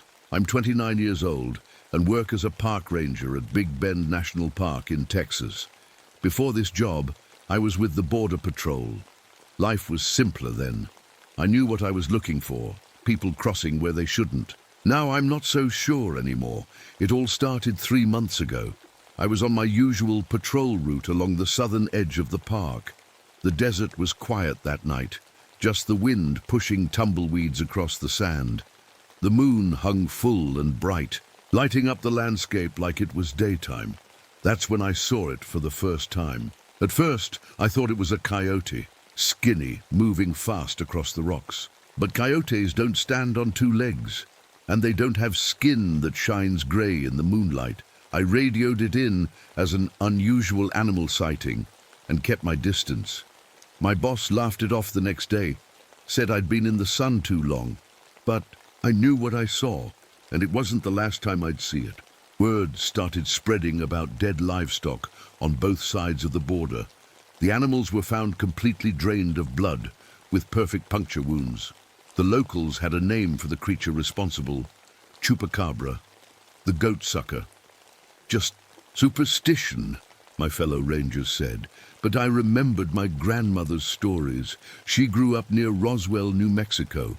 She always said something came down from the sky that night in 1947, and nothing was the same after. The government called it a weather balloon, but Abuela knew better. "They took me one night," she told me when I was little. "The gray men with the big black eyes, they returned me, but they kept something." She would never say what they kept. After the 3rd Chupacabra sighting, I noticed something strange. The attacks were happening on both sides of the border at exactly the same time. like they were coordinated, like there was intelligence behind them. That's when the man in the black suit showed up at my ranger station. He flashed a badge I didn't recognize. "Agent Clark," he said, "I need to talk to you about your family history, Ranger Rodriguez." He knew things about my grandmother, things about my mother, things about me that I didn't even know. "Your family has been of interest to us for 3 generations, he said, "since your grandmother's encounter." The next day, I met Miguel. He's 10 years old, the son of a local ranch hand. I found him standing alone in the desert, staring at the sky. When I approached him, he started talking about star systems I'd never heard of. He knew things no kid should know, and I noticed his eyes. They reflected light like an animal's. That night, I went back to the spot where I'd first seen the creature. The landscape looked wrong. Rocks stood in formations that were impossible. I checked my GPS. According to the satellite, I was standing in the middle of the Rio Grande. But my boots were dry on desert sand. The air felt charged, like right before a lightning storm. That's when it stepped out from behind a rock formation that hadn't been there yesterday. 4 feet tall, grey skin. Those eyes, black and huge, but somehow familiar. "Elena Rodriguez," it said, but its mouth didn't move. The words were just in my head. "We've been waiting for you." "What are you?"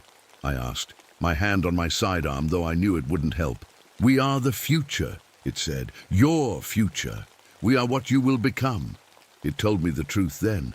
They weren't invaders. They were refugees, preparing Earth as a new home for their dying civilization. But they couldn't just move in. Their bodies weren't made for this world. They needed to create hybrids, half them, half us. "Why me?" I asked. "Because," it said, "you are already part of us. Your grandmother was the first test, your mother the second. You are the 3rd generation, the perfect bridge." It offered me its hand. "Come with me, Elena. Let me show you what you could become." And God help me, I was tempted to take it. I didn't take its hand that night. I ran, wouldn't you? But running doesn't help when the thing you're running from is partly inside you. A week later, I found something in a dry creek bed that made my blood run cold. It looked like a dead animal at first, but when I got closer, I saw it wasn't like any animal I'd ever seen. It was perfectly preserved, like it had just died. Half of it looked human, a hand, an ear. The other half was something else, something not from here. I took pictures with my phone, but when I checked them later, the images were just blurry grey shapes, like the thing didn't want to be recorded. The desert started playing tricks on me. Or maybe it wasn't tricks. I'd drive down a road I'd taken 100 times before, and suddenly it would lead somewhere new. Mountains appeared where there had been flat land the day before. My GPS would say I was miles from where I knew I was standing. One day, I ran into Miguel again. He was alone, drawing shapes in the sand with a stick. But these weren't kid drawings. They were complex, like math equations or star maps. "They talk to me at night," he said without looking up. "They show me things." "Who does, Miguel?" I asked, kneeling beside him. "The star people." He finally looked at me, and I noticed his eyes had changed. The whites were now slightly grey, and his pupils reflected light even in the daytime. "They're changing me, Miss Elena, but I'm not scared. It doesn't hurt." I should have been horrified, but something about his calm made me curious instead. "What are they changing you into?" "Something better," he said simply. "Something that can live both here and there." He pointed up at the sky. That night, I found a folder on the front seat of my locked truck. Inside were medical records. My medical records. Tests I never remembered taking. Notes about my DNA that made no sense. Subject shows 7% non-terrestrial genetic markers. 3rd generation hybrid potential high. There were records for my mother too, and my grandmother. Photos of her from 1947 strapped to a table in some kind of lab. The horrible truth sank in. My family had been part of this for generations. We'd been watched, tested, modified. I drove to a spot deep in the park where I knew my phone wouldn't work. I needed to think. But as I sat on a rock watching the sunset, I felt something change in the air. The feeling was familiar now. That charge before they appeared. "All cryptids are us," came a voice in my head. I turned to see the grey figure standing just a few feet away. Bigfoot, Loch Ness, Chupacabra, all our experiments, all attempts to create the perfect hybrid. "Why?" I asked. "Why do you need us?" "Our world is dying," it said. "We need somewhere to go, but we cannot survive in your atmosphere, your gravity, your sunlight. Not in these bodies." It stepped closer. "We don't speak with sounds like you do. We share thoughts, memories. When you become like us, you'll understand everything." The creature reached out and touched my forehead. Suddenly, my mind was flooded with images. Stars I didn't recognize, worlds with skies of different colors, and a terrible darkness sweeping across them all. I saw creatures fleeing ahead of this darkness, searching for a new home. "You're not invading," I whispered, as understanding dawned on me. "You're running away from something." "Yes," it confirmed. "And now we need your help, Elena Rodriguez. Your family has been carefully chosen. Your grandmother was the first test. Your mother, the second. But you are the one we've been waiting for." "What do you want from me?" I asked, though deep down, I already knew. "We want you to become the bridge," it said, "the first true hybrid who chooses the change willingly. Through you, our peoples can join together, survive together." It showed me Miguel then, through some kind of shared vision. His transformation was further along. His skin had a slight grey tint. His fingers were longer, but his smile was still the same, still human, still kind. "It doesn't hurt," Miguel's voice echoed in my head, just as he had told me before, "and I can see so much more now." I felt something change inside me that night, a stirring in my blood, my bones, my very cells. Whatever alien part of me had been sleeping was starting to wake up, and the scariest part, it didn't feel wrong. It felt like coming home. The changes started small. I could see better at night. Sounds that were once too quiet to hear became clear. I could smell rain coming a day before the clouds showed up. I should have been scared. Maybe I was a little, but mostly I was curious. What was happening to me felt natural, like when a kid loses a baby tooth and a grown-up one comes in. It's weird, but it's supposed to happen. 3 days after my meeting with the creature, it showed itself again. This time, it didn't hide or try to scare me. It walked right up to me while I was checking trail markers. "My name is Vex," it said in my head. "At least that's the closest sound to my real name that you can understand." Up close, Vex looked less scary. About 4 feet tall, with grey skin that wasn't slimy or scaly, just different, like dolphin skin. Its eyes were big and black, but I could see intelligence in them, maybe even kindness. "We're not attacking your people," Vex explained. "We're upgrading them, making them better, stronger." "By turning them into chupacabras?" I asked. Vex made a sound that might have been a laugh. "That's just one form. An early test, not very successful. Miguel is closer to what we hope to achieve." Speaking of Miguel, I saw him the next day. His mother had reported him missing, but he wasn't lost. He was changing. When I found him by the old water tower, his skin had a grey tint. His fingers were longer, thinner, his eyes were bigger, darker, but he still smiled like a normal kid. "It doesn't hurt, Miss Elena," he said, reading my thoughts before I could ask. "And I can see so much now. I can feel what other people feel. I know things I never knew before." "Aren't you scared?" I asked him. He shook his head. They showed me what's coming, the darkness. We need to change to survive it. That night I woke up feeling like my skin was on fire. I rushed to the bathroom and looked in the mirror. My eyes had changed. The whites now had a slight grey color, and my pupils reflected light like a cat's. I could see perfectly in the dark bathroom. I felt a tugging sensation inside my body, like my cells were rearranging themselves. It didn't hurt exactly. It felt like stretching a muscle you've never used before.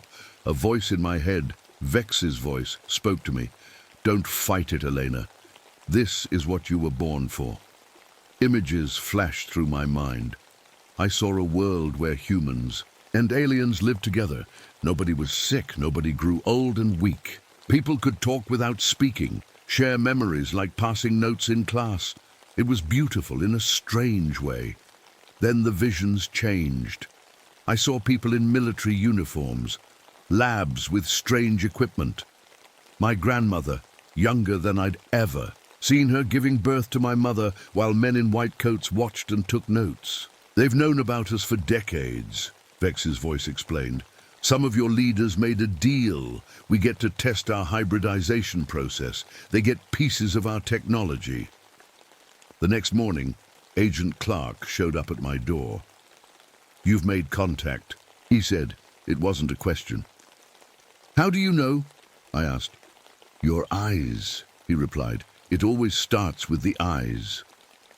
He took me to a small building hidden in a canyon I'd never noticed before, despite patrolling this park for years. Inside was a lab. On the walls were photos of creatures. Some I recognized as cryptids from stories. Bigfoot, the Loch Ness Monster, El Chupacabra. They're all the same species, Clark explained, just different attempts at creating a hybrid that works, some more successful than others. He showed me files. 3 generations of Rodriguez women. My grandmother, my mother, me. Your grandmother was taken for 9 days in 1947, he said. When she came back, she was already pregnant with your mother. Your mother was watched her whole life, and so have you. Why my family? I asked. Your DNA, he said simply. Something about it is compatible with theirs. Most people reject the changes, their bodies fight it, but your family adapts. That night, Vex came to me again. This time I didn't run. Show me, I said. Show me everything. Vex touched my forehead, and suddenly I wasn't just in one place or time. I was in many. I could see different versions of Earth, different versions of myself. In some, the hybridization program had failed. In others, it had succeeded, but changed humanity into something unrecognizable. We've tried this many times, Vex explained, in many different timelines. This is the closest we've come to success. I saw the thing they were running from, a darkness between stars that consumed everything it touched.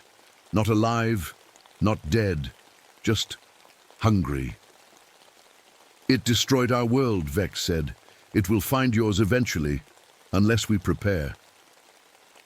For the first time I understood. They weren't the threat. They were trying to save us from the real threat. What do you need me to do? I asked. Become the first, Vex said. The first to choose this willingly. Miguel is close, but he's young. His mind isn't fully formed. We need an adult who understands the choice. And if I say yes, I asked, what happens to me? You become something new, Vex said. Neither human nor alien, both. More. The start of something better. I looked down at my hands. The skin between. My fingers was beginning to web slightly. My nails had darkened. The changes were happening whether I chose them or not. But choice, I realized, was everything. I needed time to think. This wasn't like choosing a new job or deciding to move to a new town. This was about becoming something that wasn't fully human anymore. Once I said yes, there would be no going back. I went to see Miguel first. His parents had been looking for him for days, but I knew where to find him, in a cave deep in the park that wasn't on any map. When I entered the cave, I found him sitting cross-legged on the ground. His transformation was almost complete. His skin was pale grey now. His eyes were entirely black, but I could still see the kind little boy inside them. "You're afraid," he said as soon as he saw me. He didn't need to ask. He could feel what I was feeling. "Wouldn't you be?" I asked, sitting down across from him. He shook his head. "I was at first. But then I understood what we're becoming. It's better, Miss Elena." "But we won't be human anymore," I said. "We'll be more than human," he replied. "We'll keep the best parts, our feelings, our memories, our ability to love. But we'll leave behind the bad parts, the sickness, the aging, the loneliness." "Loneliness?" I asked. Miguel tapped his head. "When you change, you're never alone. Again, you can feel everyone else who's changed, their thoughts, their feelings. It's like having a family that's always with you, even when they're far away." That hit me hard. I'd been alone most of my life. My grandmother died when I was young. My mother passed away 5 years ago. I had no siblings, no close friends, just my job and the endless desert. "Will it hurt?" I asked. "The final change?" "No," Miguel said. "It feels warm, like sinking into a hot bath, and then you can see everything so clearly." I left Miguel in his cave and drove to my favorite spot in the park, a high ridge overlooking the desert. The sun was setting, painting the sand and rocks in shades of orange and purple. As I watched the light fade, I felt Vex's presence before I saw him. "You have questions," he said in my mind. "If I change," I asked, "can I still have children?" "Not human children," Vex admitted. "But yes, you can help create the next generation of hybrids. They will be your children in every way that matters." "And will I still be me? Will I remember being human?" "You will always be Elena Rodriguez," Vex assured me. "Your memories, your personality, your heart, these things don't change. They expand." And I thought about the world I'd seen in Vex's visions. Peaceful, advanced, without disease or war or hatred. It seemed too good to be true. "What's the catch?" I asked. "There's always a catch." "The cost is your humanity," Vex said simply. "You will watch as the human world continues without you. Some will fear you, some will hate you. You will live between two worlds for a time, not fully accepted by either." That was the honest answer I needed to hear. "And if I say no, then the changes already happening in your body will stop," Vex said. "We can reverse what has begun. You will return to being fully human, and we will find another." "But the darkness between the stars," I said. "It's still coming, isn't it?" "Yes," Vex confirmed. "It may take years. It may take centuries, but it is coming. And when it does, only those who have changed will survive." I stood up and walked to the very edge of the ridge. The first stars were appearing in the darkening sky. Somewhere up there was Vex's destroyed homeworld. Somewhere up there was the thing that had destroyed it. "How many others have there been?" I asked. "How many have you asked before me?" "Many," Vex admitted. "But none with your potential. Your grandmother was strong, but not strong. Enough! Your mother refused the change entirely. But you, Elena, you could be the bridge, the one who helps others cross over willingly." I thought of Miguel, changing alone in his cave. I thought of my grandmother, experimented on without her consent. I thought of my mother, running from her heritage her whole life. "If I do this," I said, "I want to do it on my terms. No more taking people against their will. No more experiments on those who don't consent. It has to be a choice." "That is why we chose you," Vex said. "You understand what matters most." I took a deep breath and made my decision. "Show me," I said. "Show me exactly what I'll become." Vex stepped closer and placed a hand on my forehead. Instantly, I could see myself as I would be after the change. Taller, slender, My skin a pale, grey-brown. My eyes larger, entirely black but somehow still recognizably mine. Long fingers with slight webbing between them. A body that could survive in Earth's atmosphere, but also in the vacuum of space. And more than the physical changes I could feel, what it would be like. The expanded awareness, the connection to others like me, the ability to perceive time differently, to access memories across generations. This is what you offer, I asked. This, Vex confirmed, and survival. For you. For those you help change. For both our species, merged into something new and better. I looked up at the stars one last time with my human eyes. I choose to change, I said. I choose to become the bridge. As soon as the words left my mouth, I felt something unlock deep inside me. The alien DNA that had been waiting. For 3 generations finally activated fully. The change had begun in earnest. The final change took 3 days. I called in sick to work and drove to the cave where Miguel was waiting. He seemed happy to see me, like he'd known all along I would choose this path. "It will be easier if I'm with you," he said, taking my hand. His touch was cool but not cold. "I'll help you through it." The first day was the hardest. My body felt like it was on fire from the inside. My bones ached as they lengthened and reshaped. My skin itched as it changed color and texture. I could feel my organs shifting, adapting to their new purpose. Miguel sat with me the whole time, holding my hand, sending calming thoughts into my mind. "The pain will pass," he promised. "Focus on what you'll become." By the second day, the pain had faded. In its place came new sensations. I could feel the thoughts of other hybrids all over the world, hundreds of them scattered across every continent. Some had been changing for years, others, like Miguel and me, were new. I could see colors I'd never seen before. I could hear sounds that human ears couldn't detect.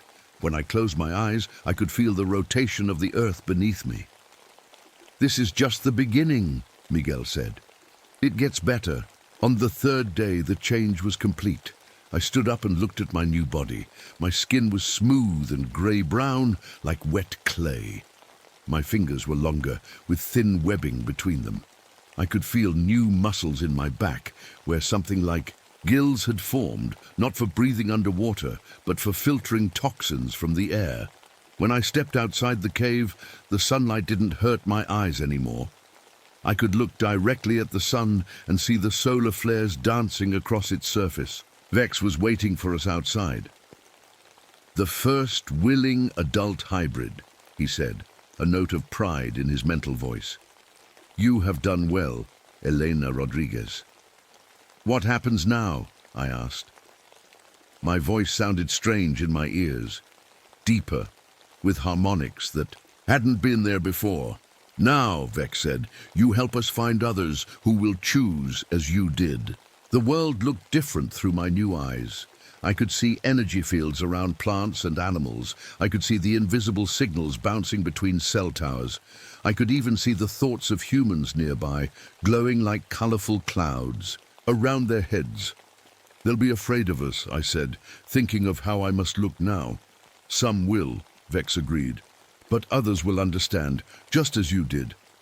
Over the next few weeks, I learned what it meant to be a hybrid. I could change my appearance slightly. Not enough to look fully human again, but enough to move among humans without causing immediate panic. I could communicate with other hybrids across vast distances. I could access memories from Vex's people, going back thousands of years, and I could see the darkness between the stars, the thing that had destroyed Vex's homeworld. It was still far away, but it was real, and it was coming. Agent Clark found me a month after my transformation. He didn't seem surprised by my appearance. "So you went through with it," he said. "You knew I would," I replied. He nodded. "We've been watching your family for 3 generations. We calculated an 87% probability that you would accept the change. And you didn't try to stop me?" "Why would we?" Clark asked. We need this to work as much as they do. The threat is real, Elena. We've seen it through their technology. If humanity stays as it is, we won't survive what's coming. He handed me a badge, similar to his, but with a different symbol. We need people like you, he said. People who can walk in both worlds, who can help others understand and accept what's happening. I took the badge. What exactly is my job now? Ambassador, Clark said simply. Find the ones who are ready. Help them through the change. Build the bridge between what humanity is and what it needs to become. My first assignment was a family in Arizona, a mother and daughter who, like my family, carried the compatible genes. I approached them carefully, showing them what I had become, explaining the choice they faced. The mother was afraid, but the daughter understood immediately. It's like caterpillars turning into butterflies, the girl said. We're just evolving. As I helped more people through the change, I began to see the bigger picture. This wasn't an invasion. It wasn't even really about saving Vex's people. It was about creating something new, a species that combined the best of both worlds, human creativity and emotion with alien technology and perception. Miguel became my partner in this work. Though he was still a child in years, his mind had matured rapidly with the change. He had a gift for calming people's fears, for helping them see the beauty in what they were becoming. One night, as we sat on a mountaintop watching the stars, Miguel asked me a question. Do you ever regret it? Becoming like this? I thought about it honestly. I miss some things about being human, the simplicity of it, the blissful ignorance of the threats facing our world. But I couldn't regret the expanded awareness, the connection to others, the purpose I'd found. No, I said finally, this is what I was always meant to be. I placed my hand on the ground and felt the ancient heartbeat of the earth beneath my fingers. It had seen species rise and fall, evolve and change. Now it was witnessing another evolution, not the end of humanity, but its transformation into something that could survive what was coming. The stars above us seemed brighter through my hybrid eyes. Somewhere out there, the darkness was moving, hungry and patient. But we would be ready when it came. We are the bridge, I told Miguel, repeating the words that had become our mantra. Not the end, but the beginning. He nodded, his black eyes reflecting the starlight. The next Genesis, he said. And as I looked up at the vast universe spreading out before us, I knew he was right. This wasn't the end of our story. It was just the beginning of a much larger one. The human species wouldn't die out.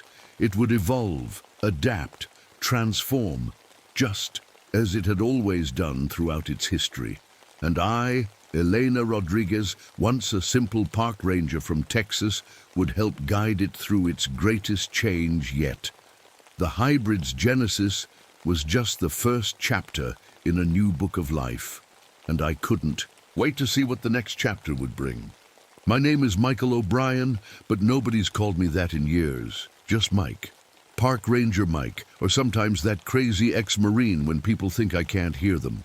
It's November 1987, and I've been alone in this ranger station for 3 months. Now, winter comes early to the Adirondacks. I wake up at 0500 hours every day, no alarm needed. Old habits from the core, 20 push-ups, 20 sit-ups, cold shower. The routine keeps me sane out here, where the silence can swallow you whole. This morning the temperatures dropped to 15 below. The windows are frosted over, making lacy patterns that remind me of rifle sights. I pull on my heavy green uniform, lace up my boots tight like I'm still preparing for inspection, and head out for my first patrol. Stay sharp, O'Brien, I mutter. To myself, breath clouding in the cabin. Nobody to hear me, but the sound of a voice helps sometimes. The snow crunches under my boots as I make my way along the eastern trail. The trees stand like silent soldiers, branches heavy with snow. It's beautiful out here, but beauty can kill you if you're not careful. That's something they taught us in the Marines that actually makes sense in park ranger work. I've got my usual gear. Heavy flashlight that doubles as a weapon if needed. First aid kit. Radio that barely works in these mountains. Compass, knife and my service pistol. Don't usually need the pistol, but after what I've been seeing lately, I'm glad it's there. 3 weeks ago, I found deer tracks that didn't make sense. The stride was too long, the prints deeper at the front like they were running on their toes. Last week, I found a perfect circle of rabbit carcasses, all facing inward, spines broken in exactly the same place. No predator I know does that. And then there's the missing hikers. 3 in the last month. Search parties found nothing. No blood, no torn clothing, no signs of struggle, just footprints that suddenly stopped, as if they'd been plucked right off the earth. The Forest Service says it's nothing to worry about. Probably just city folks getting lost, wandering out of the search area. But I know better. Something's happening in my woods. As I crest the ridge overlooking Whitehall Lake, I spot something, moving in the tree line. Too big for a deer, too fast for a bear. I drop to one knee, an old reflex from combat. Through my binoculars, I catch just a glimpse. Silver-grey fur, much taller than any wolf should be, moving with purpose. I radio it in, but Fisher at base just laughs. The beast of Whitehall again, Mike. You've been alone too long up there. Maybe he's right. Maybe the isolation is getting to me. But then I spot something in the snow that stops me cold. Footprints. Not animal tracks, but not quite human either. Elongated, with claw marks at the tips, pressed deep into the snow like whatever made them was heavy. And beside them, drawn perfectly in the snow, is what looks like a military flanking maneuver, the kind we used in Vietnam. Arrows and symbols, I recognize from tactical manuals, but adapted for movement on 4 legs instead of 2. I kneel down, heart hammering in my chest. No animal could have done this, but no human would be out here drawing in the snow, barefoot, in 15 below. 0. That night, I dream of running with others through the forest, not frightened but free, moving as one unit, thinking as one mind. I wake up sweating despite the cold, my spine aching like it's trying to stretch itself out. Something's changing in these woods. Something's changing in me, too. The next morning, my back still hurts. I check the mirror and see red marks along my spine. Probably just slept wrong, I tell myself. But deep down, I know better. I head to the small town of Whitehall for supplies. The general store is warm and smells like coffee and old wood. Mrs. Winters, who runs the place, watches me as I grab canned food and batteries. "You look tired, Mike," she says, sliding my supplies into a paper bag. "Everything okay up at the station?" "Just busy." I lie. "Any word on those missing hikers?" She shakes her head. "Nothing, but Joseph's been asking about you." Joseph is Mrs. Winters' 10-year-old grandson. Smart kid. Too smart sometimes. His father was Abenaki, one of the native tribes from these parts, before he passed away last year. As if summoned by his name, Joseph appears from behind a shelf of cereal boxes. He's a skinny kid with dark eyes that seem too old for his face. "Mr. O'Brien," he says quietly, "I've been having weird dreams." Mrs. Winters sighs. "Joseph, don't bother the ranger with your stories." But something in the boy's eyes makes me kneel down to his level. "What kind of dreams, Joseph?" "Running in the woods, but not as me, as something else, and there are others with me." He lowers his voice. "And sometimes you're there too." My blood goes cold. The same dream I had. "Joseph, honey, go stock the candy shelf," Mrs. Winters says. When he's gone, she whispers, "He's been different lately. Hearing things I can't hear, smelling dinner cooking before I even start it. I pay for my supplies and promise to check in on them soon." Outside, the snow is falling again, thick and silent. Back at the station, I pull out the old maps of the area. There's something about the North Ridge that keeps drawing my attention. I grab my gear and head out, even though darkness will fall soon. Bad practice, but something tells me I need to see it today.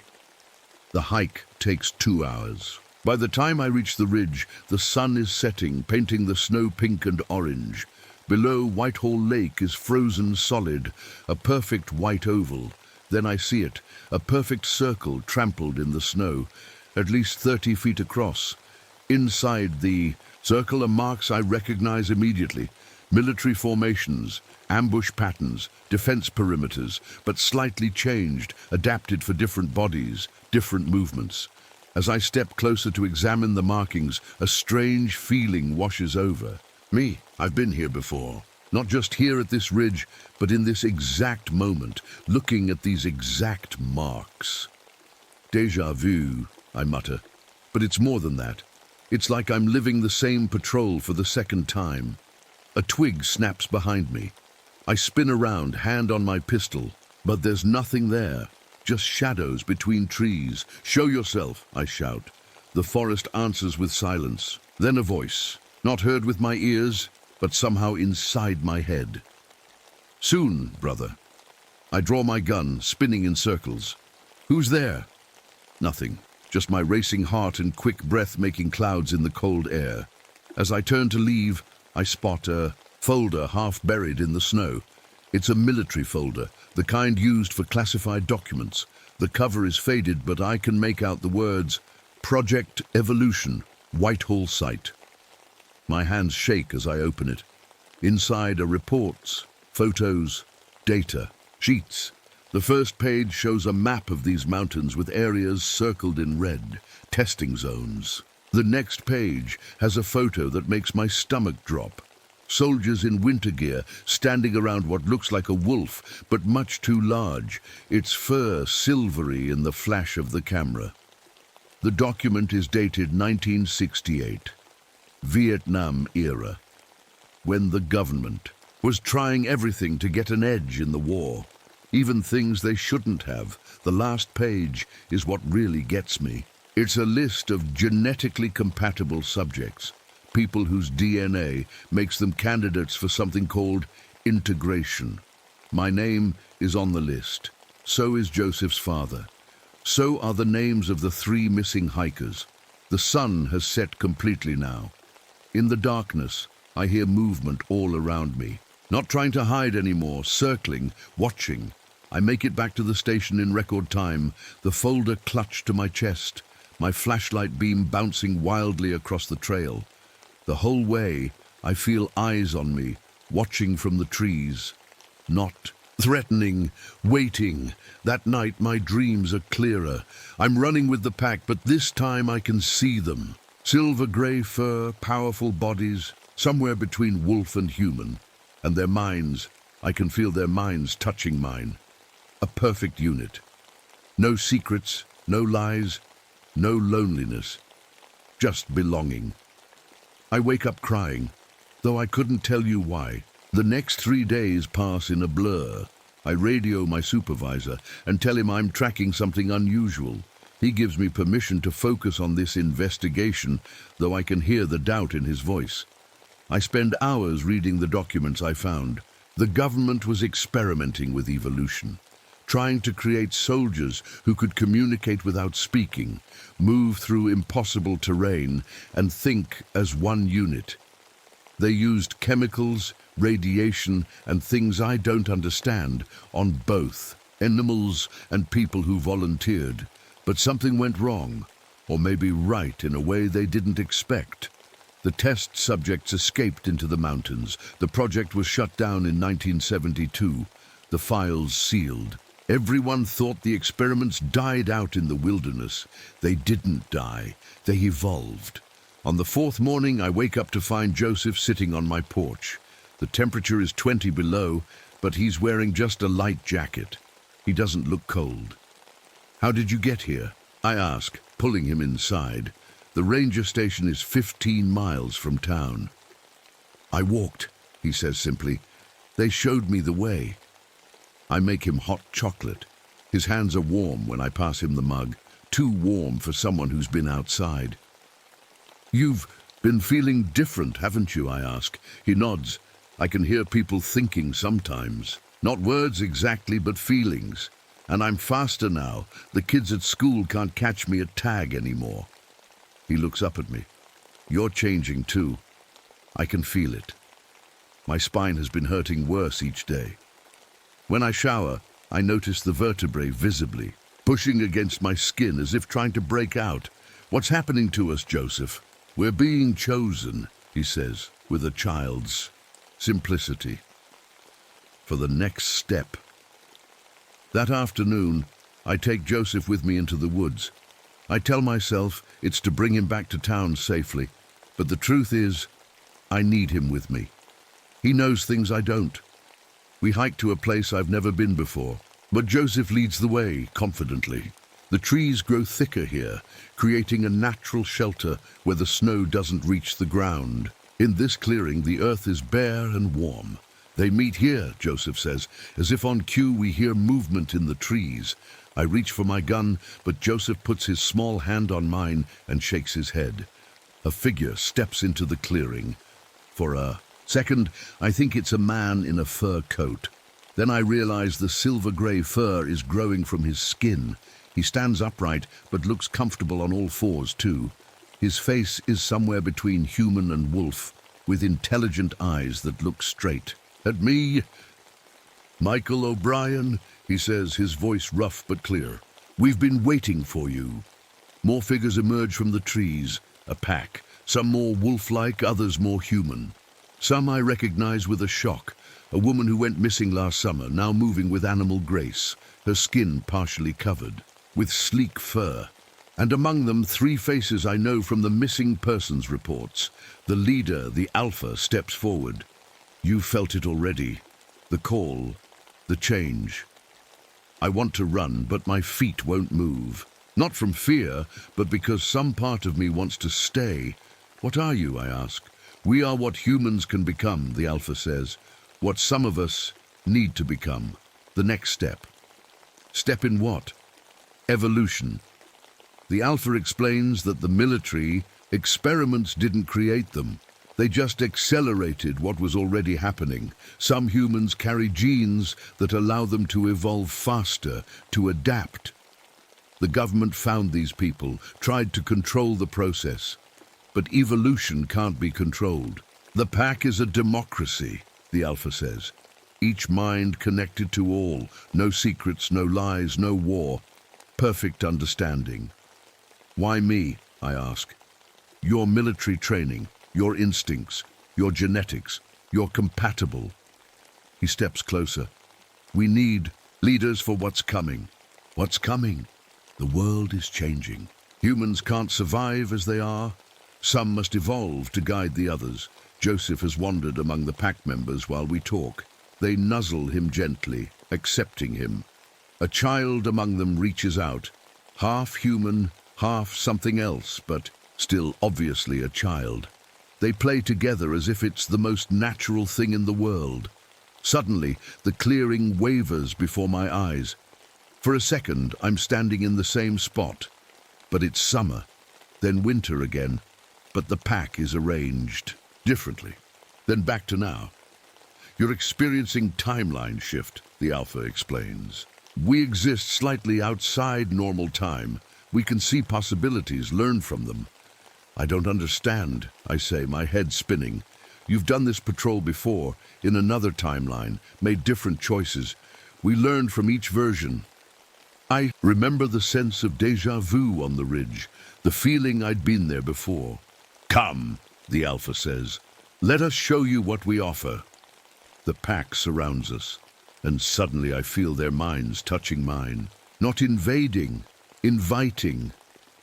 I close my eyes. I see what they see, a world where humans have evolved. Not everyone, but enough. The evolved ones guide the others, protect them. They prevent wars before they start because they can feel the pain of others as their own. They move between human society and wilderness, guardians of both worlds. And I see myself among them, leading, protecting, belonging. When I open my eyes, the sun is setting. Hours have passed in what felt like minutes. The choice must be willing, the Alpha says, but don't wait too long. Your change has already begun. As if to prove his point, a sharp pain shoots down my spine, dropping me to my knees. When I look up, the clearing is empty except for Joseph and me. Are you scared? Joseph asks, helping me up. Yes, I admit. Me too, he says. But not as scared as I am of being alone. We walk back to the station in silence. The full moon lights our way, and sometimes out of the corner of my eye I see silver shapes keeping pace with us through the trees. Watching, waiting, protecting. That night, I can't sleep. My back feels like it's on fire. I take off my shirt and stand in front of the bathroom mirror. What I see makes me grab the sink to stay standing. My spine is visibly moving under my skin, the vertebrae shifting, lengthening. When I turn, I can see small bumps forming on either side of my backbone, like something trying to push through. I should be terrified. I should call for help, get to a hospital. But a strange calm has settled over me. I pick up the military, folder again, flipping through until I find a medical report. It describes the transformation process in cold, clinical terms. The spine extends first, preparing the body for a new way of moving.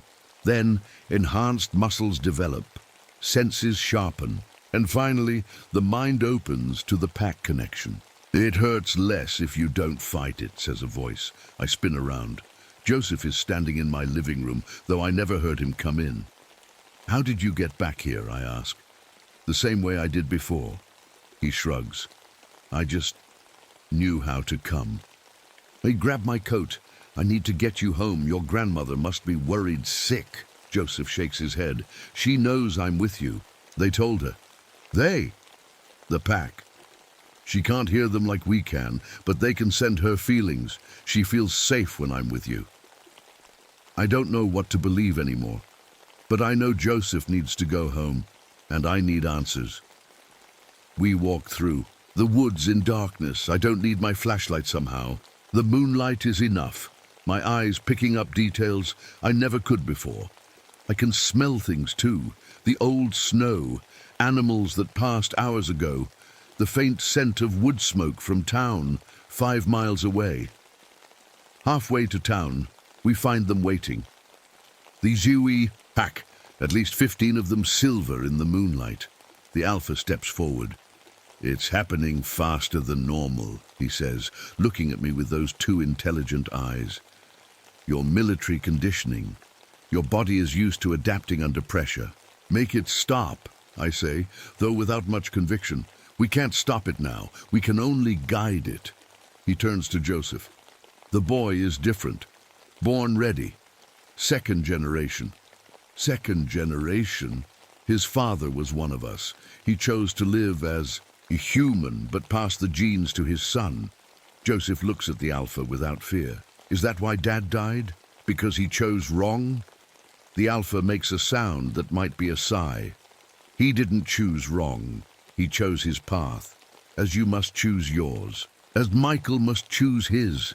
Suddenly, the world shifts around me again. The trees blur, and when they come back into focus, I'm alone in the forest. No Joseph, no pack, just me and the cold night. I spin around, calling Joseph's name. No answer. Then I'm back in my ranger station. The clock says it's 3 a.m. My logbook is open on the table, and in my own handwriting are words I don't remember writing. 3rd patrol attempt, timeline variant C. I hear a scratching at my door. When I open it, Joseph is there. It happened. Again, didn't it? He asks. What's happening to us? We're experiencing different timelines, Joseph says, with a wisdom no 10-year-old should have. They live in all of them at once. We're learning how. Why? What's the point of all this? Before Joseph can answer, the world shifts again. This time, I'm standing on the ridge overlooking Whitehall Lake. But it's different. The forest is gone, replaced by a barren landscape. The air is hot and hard to breathe. In the distance, I see the ruins of what might have been a city. The Alpha stands beside me, his form seeming more human in this place. This is one possible future, he says. 50 years from now, humanity couldn't adapt fast enough to what they'd done to the world. The scene shifts again. Same ridge, but the forest below is bigger, wilder. I can see small settlements nestled within it, people and pack members moving among the trees, working together. And this is another possibility, the Alpha says, where enough of us evolve to guide the rest, to teach them to live differently. So this is all about saving the world? I ask, not bothering to hide my disbelief. It's about survival, the Alpha says, not just human, all life. Back in reality, or whatever passes for reality now, Joseph and I make it to town. Mrs. Winters doesn't seem surprised to see us, even at this hour. She just hugs Joseph and looks at me with knowing eyes. "It's happening to you too, isn't it?" she asks quietly, after Joseph goes to his room. I nod, unable to lie. "His father went through it," she says. "He fought it, tried to stay fully human. It tore him apart from the inside." She takes my hand. "Don't fight it, Mike. Whatever you decide in the end, don't fight the process itself." "You know about all this? How?" "I've lived in these mountains my whole life. The stories about the Beast of Whitehall go back generations. But they're not stories about a monster. They're stories about what we might become. That night I sleep on their couch. My dreams are more vivid than ever. I see myself in multiple versions, fully human, fighting against the change, fully transformed, running with the pack, and something in between, moving between both worlds. I see other places too, other packs, other evolutions happening, different forms for different environments, all connected in a web that spans the world. When I wake, my decision is already forming. Not from fear, not from pain, from understanding. The next morning, Mrs. Winters makes pancakes like it's just another day. Like her grandson isn't half transformed into something new, like I'm not sitting at her table with my spine visibly moving under my shirt. "You'll need to eat," she says, piling my plate high. "The change burns calories like a furnace." Joseph eats twice what a normal kid his size would. I find myself doing the same, suddenly starving. "What happens next?" I ask between bites. Mrs. Winters sits down with her coffee. "The pack will test you. They need to know you can handle the full transformation while keeping your humanity. And if I can't?" She looks away. Not everyone survives becoming something new. After breakfast, I tell them I need to get back to the ranger station. It's not a lie. I do need to check in, file reports, maintain some appearance of normalcy. But the truth is, I need time to think. The walk back through the forest feels different. I'm aware of every sound, every smell. A rabbit freezes as I pass, but I feel no urge to chase it. Instead, I sense its fear, its rapid heartbeat. I find myself sending a feeling toward it. I mean no harm. The rabbit relaxes, goes back to nibbling. On bark. At the station, I radio in, giving vague updates about tracking unusual wildlife. My supervisor sounds distracted, tells me to keep up the good work, and signs off quickly. I look at my reflection in the window. My eyes have changed. The iris is larger, the color shifting from brown to amber. Anyone who looks closely would notice, but no one looks closely, do they?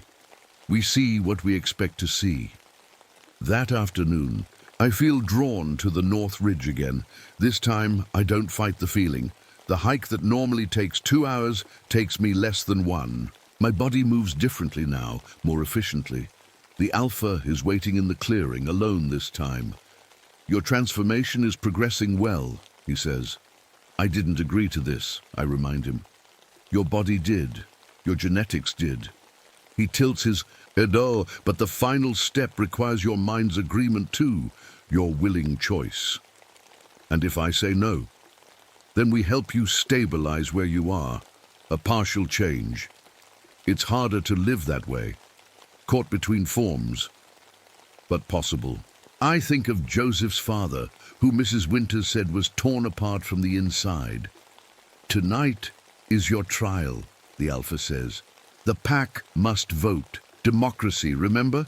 We all have a say in who joins us. What kind of trial? A test of balance. Can you use your new abilities while keeping your human compassion? Can you join our mind link without losing yourself? He looks at me with those intelligent eyes. Can you lead without dominating? He explains the trial. 3 tasks to prove I'm worthy. 3 tasks to prove I can balance human and beast. 3 tasks to show I can be part of something greater without disappearing into it. As the sun sets, the pack gathers. More than 20 of them now in various stages between human and wolf. Some I recognize from town, people who went missing years ago now living another life. Others must be from elsewhere, drawn to this place. Joseph arrives with his grandmother. She stays at the edge of the clearing, watching with knowing eyes. First task, the Alpha announces, the hunt. A deer is released into the forest. I can smell it, sense its panic. The instinct to chase floods my body. You must catch it, the Alpha says, but not kill it. Control your new predator instincts. I run into the forest. My body moves in ways it never has before, faster, lower to the ground. I can hear the deer's hoofbeats a quarter mile away. I can smell its trail. The chase is like nothing I've ever felt. Pure instinct, pure freedom. I gain on the deer quickly. It senses me, veers sharply left. I cut the angle, closing in. The urge to bite, to bring it down, rises in me like a tide. This is what predators do, what I'm becoming. But beneath that urge, I remember the task, control, balance. I lunge not at the deer's throat, but at its side, knocking it off balance. We tumble together. The deer kicks, panicked. I hold it firmly but gently, feeling its heart race against. My hands. I will not hurt you. I think toward it the same way I did with the rabbit. Gradually the deer calms. When I release it, it doesn't bolt immediately. It looks at me, then bounds away, unharmed. I return to the clearing. The pack howls approval. Second task, the Alpha says, the mind link. The pack forms a circle around me. Joseph joins them, his small form standing between 2 adults. I kneel in the center. We will all connect to your mind, the Alpha explains. You must remain yourself while accepting us all. It begins like a whisper, then grows. Voices, thoughts, feelings, not in words, but in pure sensation. Flooding into my mind, 20 different lives, memories, personalities. The weight of it is crushing. I fight to hold on to myself. I am Michael O'Brien. I was a Marine. I am a park ranger. But who am I really? Just a collection of memories and habits, like everyone else. As the others flow into me, I feel myself dissolving. Then I remember Mrs. Winters' words. Don't fight it.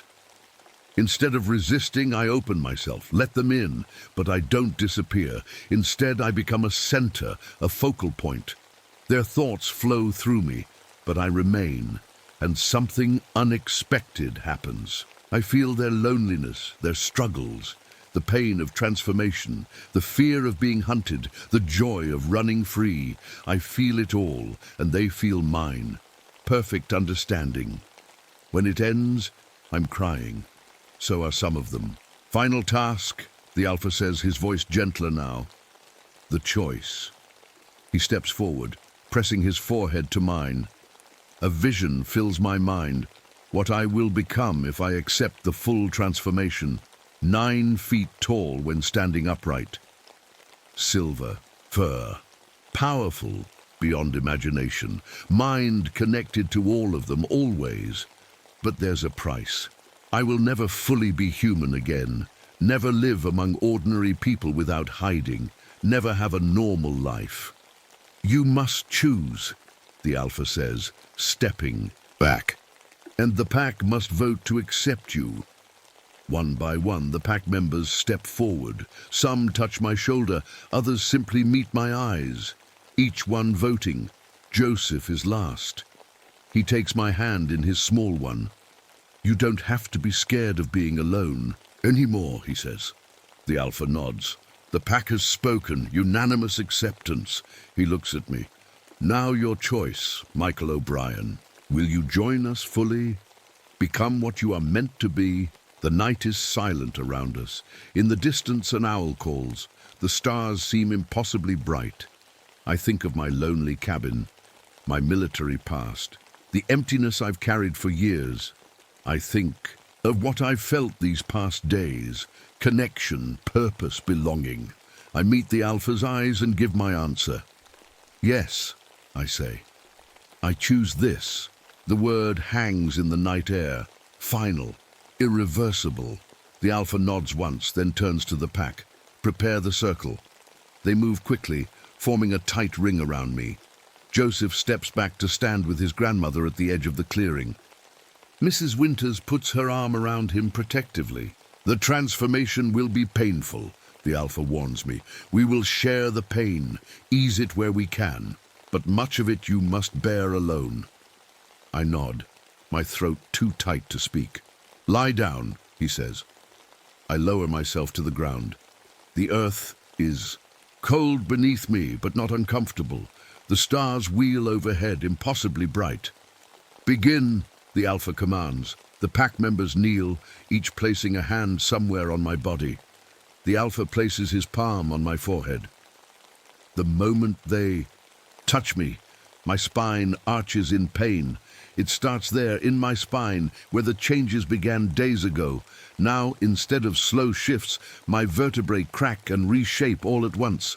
I scream, but the sound becomes a howl halfway through. My muscles tear and reform. My skull reshapes itself, the jaw extending. My senses explode with input. I can smell every member of the pack individually, hear Joseph's rapid heartbeat from yards away, see colors I have no names for. But worse than the physical pain is the mental flood. Every pack member's consciousness pours into mine at once, not gently like during the trial, but all at once. Their memories become mine. Childhoods in different decades, lives in different places, transformations both willing and forced. I'm drowning in them, losing myself in the tide. Then I feel a small hand in mine. Joseph has broken away from his grandmother, pushed through the circle of pack members. He kneels beside me, holding my hand as it reshapes itself, claws extending from my fingertips. "Remember who you are," he says simply. His voice anchors me. I cling to it, using it to pull myself back from the flood. I am Michael O'Brien. I was a Marine. I am a park ranger. I am becoming something more. The pain crests like a wave, then suddenly breaks. The pack members remove their hands. The Alpha steps back. For a moment I lie still, afraid to move. My body feels wrong, different, powerful. "Stand," the Alpha says. I rise, surprised at how natural it feels. My body knows how to move, even though everything has changed. I look down at my hands, now powerful paws that can still grasp like human hands. My skin is covered in silver-grey fur, thick and warm. Joseph looks up at me, not with fear, but with wonder. "You're taller now." I am. Nearly 9 feet when standing upright, though I find I naturally want to stand slightly hunched, ready to drop to all fours if needed. "How do you feel?" the Alpha asks. The question seems too simple for what I'm experiencing. I feel everything. The night air on each hair of my new body. The heartbeats of every pack member. Their thoughts brushing against mine like gentle fingers. "Complete," I answer, my voice deeper, rougher, but still recognizably mine. The Alpha nods, satisfied. "The transformation is only the beginning. Now comes your purpose." Over the next hours, as the pack runs through the forest, me among them, learning my new body's strength and speed, the Alpha explains what comes next. Our pack is one of many across the world, different forms for different environments, but all connected in the greater consciousness, all working toward the same goal, guiding humanity through what's coming. The world is changing, he tells me as we pause on a high ridge. Below us, the lights of small towns glitter like fallen stars. Climate shifts, resource depletion, conflicts brewing. Humanity as it exists now cannot survive what's coming. And we can help them survive, I ask. Some of us will live among them, appearing human, guiding from within. Others will live in the wild places, protecting what remains of nature. All of us connected, sharing knowledge, preventing the worst outcomes. A shadow government? I ask, not liking the sound of that. No, the Alpha shakes his head. Guardians, guides, we don't rule. We protect, we suggest, we help. The choice remains with ordinary humans. We just help them see the consequences of those choices before it's too late. By dawn, we return to the clearing. I'm exhausted but exhilarated. My mind buzzes with new connections, new awareness. Mrs. Winters waits with hot coffee and thermoses. Somehow, the normality of this gesture, a grandmother with coffee after a long night, makes me laugh. "What will you do now?" she asks me. "Stay as the ranger for now," I say. "I can shift back to mostly human form during the day. Watch over these mountains, identify others who might be ready to join us." "And Joseph?" she asks, looking at her grandson, who is playing with the younger pack members at the edge of the clearing. "He'll have choices," the Alpha says, joining us. "His transformation will be gradual, natural. He can live between worlds until he's old enough to decide his final path. Over the next weeks, I learn to control my new form. I can pull myself back to near-human appearance, enough to pass casual inspection, though my eyes remain changed, my movements too fluid to be fully normal. I file my reports. I maintain my patrols. I keep my secret. But at night, I run with the pack. We hunt, humanely, taking only what we need. We communicate in the mind space where we're all connected. We plan. 3 months after my transformation, Joseph brings a classmate to meet me, a quiet girl named Emma, who's been having strange dreams, who can hear thoughts she shouldn't be able to hear, whose parents worry about her wild imagination. I recognize what she is immediately, second generation, like Joseph, born ready for what comes next. She looks at me, seeing through my human disguise without effort. "Are there more like me?" she asks. "More every day," I tell her. Children being born ready for the world that's coming. That night, as the pack runs beneath the full moon, I find myself thinking about evolution. It's not a straight line. It's not about being better exactly. It's about being adapted to what's coming. Humanity couldn't go on as it was. Some of us had to become something new, something that could guide the rest through the bottleneck ahead. I look at Joseph and Emma running alongside me, their small forms already showing signs of what they'll become. Not through painful transformation like mine, but through natural growth. The next generation, the Alpha, who I now know is called Thomas, who was once a biology professor before his own transformation 30 years ago, slows to run beside me. "You're thinking deep thoughts tonight." His mind touches mine. Wondering if we'll succeed, I reply the same way. If enough of us can evolve in time to make a difference. We're spread across the world now, he reminds me, growing in numbers. The children being born ready shows we're on the right path.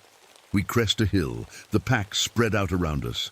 Below, the valley stretches into darkness, but with my new eyes, I can see every detail, even at night. The forests, the small towns, the people sleeping unaware of what guards them. Do they ever get to know, I ask, about us? Some already suspect, Thomas replies. The stories of the Beast of Whitehall, Bigfoot, werewolves, all attempts to explain glimpses of us. But the truth is complicated. Most aren't ready, but someday... His thought trails off. I understand. Someday, when more children are born like Joseph and Emma, when the world has passed through its coming trials, when humanity is ready for its Next evolution. Until then, we watch, we guide, we protect. I lift my head and howl at the moon, the sound carrying for miles across the mountains. The pack joins me, our voices blending into one perfect harmony. Not monsters in the dark. Future calling. My name is David McKenna. I'm 38 years old, and I work as a park ranger near Point Pleasant, West Virginia.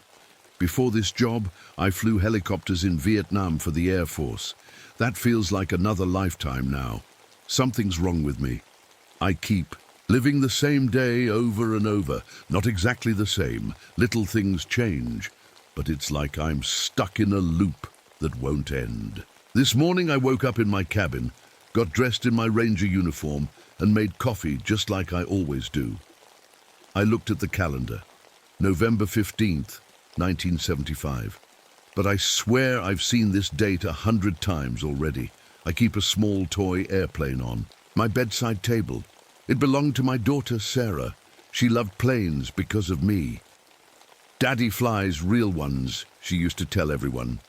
Sarah and my wife, Ellen, died 3 years ago in a car accident. I wasn't there to save them.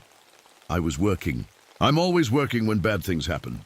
The government sent me to this job after I came back from Vietnam. My commander said it would be peaceful here, a good place to recover. What he didn't say was why they really wanted me here. See, I have these episodes. Started in Vietnam. I'd suddenly know something bad was about to happen before it did. First time, I refused to board a helicopter. 20 minutes later, it crashed and everyone died. After that happened a few more times, the military got interested in me. I check my watch as I walk my patrol route along the Silver Bridge. The time reads 3:47 p.m., but when I look again it says 3:42 p.m. Time moves strangely around me. It always has, but it's getting worse. There's a newspaper on my desk that I don't remember buying. The headline mentions a ranger found dead near the Silver Bridge. The ranger's name is David McKenna. The date on the paper is tomorrow. I've been having dreams, terrible dreams about disasters. Last month I dreamed about a school bus sliding off an icy road. I called in an anonymous tip to the school and they canceled classes that day. A week later, I dreamed about a gas leak at the diner in town. I found a way to get everyone out before anything happened. I don't know if I'm going crazy or if something else is happening, but I know one thing for sure. I see disasters before they happen, and I feel like I'm supposed to stop them. But lately I've been wondering, what if I'm not supposed to stop them at all? What if I'm just a witness to things that are meant to happen? The smokestacks from the chemical plant tower over the trees, like giants watching over the valley. As the sun sets behind them, they look like black fingers reaching for the sky. I hate those smokestacks. In my dreams, they're always on fire. I touch the toy airplane in my pocket and look up at the darkening sky. Something's out there watching me. I can feel it. And I think tonight, it's finally going to show itself. I met Tommy Fisher while checking the trails near the old oak forest. He was sitting by the creek, throwing pebbles into the water. Couldn't have been more than 9 or 10 years old. You shouldn't be out here alone, son, I said, walking up slowly so I wouldn't scare him. Tommy looked up at me with these big brown eyes. I'm not alone, he said. The angels are with me. Something about the way he said it made my skin feel cold. Angels? He nodded and pointed to the trees behind me. They have big wings and red eyes. Mom says there's no such thing, but I see them all the time. I turned around, half expecting to see something, but there was only the empty forest. How long have you been seeing these angels? Since forever, Tommy said with a shrug. My grandpa saw them too. They like our family. I walked Tommy home that day. His mother thanked me with a worried look on her face. He's always talking. About those angels, she whispered. The other kids call them Mothman. That night, strange things started happening. My flashlight flickered on and off while I was doing my evening patrol. My radio picked up voices that weren't there. And my My watch ran backwards for a full minute before stopping completely. I was walking near the Silver Bridge when I saw it happen for the first time. The bridge collapsed right in front of me. Cars fell into the icy water. I heard screams. I ran to help, my heart pounding. But when I got to the bridge, everything was normal. Cars drove across it like nothing had happened. The bridge stood strong and solid. I stood there shaking. Had I just seen the future? 2 days later, I ran into Tommy again. This time, he was sitting on a fence near the ranger station. "The angels told me to wait for you," he said. "They said you can see things too."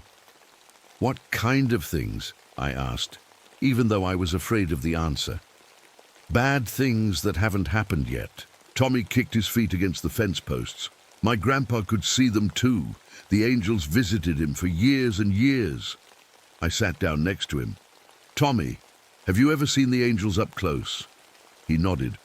"They're really big, taller than a house. They have these huge wings that make a humming sound when they move. And their eyes," he touched his own eyes, "their eyes are like red flashlights." That night I saw it. I was doing my patrol near the old barn when the air got thick, like walking through water. My radio started making a high-pitched squeal, and then it appeared. It was just like Tommy described, at least 15 feet tall with massive wings that stretched out wider than a car. Its body was dark, almost like a shadow, but solid. And those eyes, 2 glowing red circles that seemed to look right through me. I couldn't move. I couldn't even breathe. It didn't walk toward me. It just sort of shifted. 1 second it was far away, the next it was right in front of me. "David McKenna," it said, but not with a voice. The words were just suddenly in my head. "You have been chosen." "Chosen for what?" I managed to ask. "To prevent disasters, to save lives, to be our witness." The air around it seemed to bend and twist. I felt dizzy looking at it. "You've been doing our work already," it continued in my mind. "But you can do so much more. We can show you every disaster before it happens. You can save everyone." It raised one long, thin arm and pointed at me. "All you have to do is say yes, become our partner, our prophet." Something about the way it said prophet made me feel sick. This thing wasn't an angel. I didn't know what it was, but I knew I shouldn't trust it. "I need time to think," I said. The creature tilted its head. "Time is something we understand." "Very well, David McKenna, we will give you time." Then it was gone, just vanished.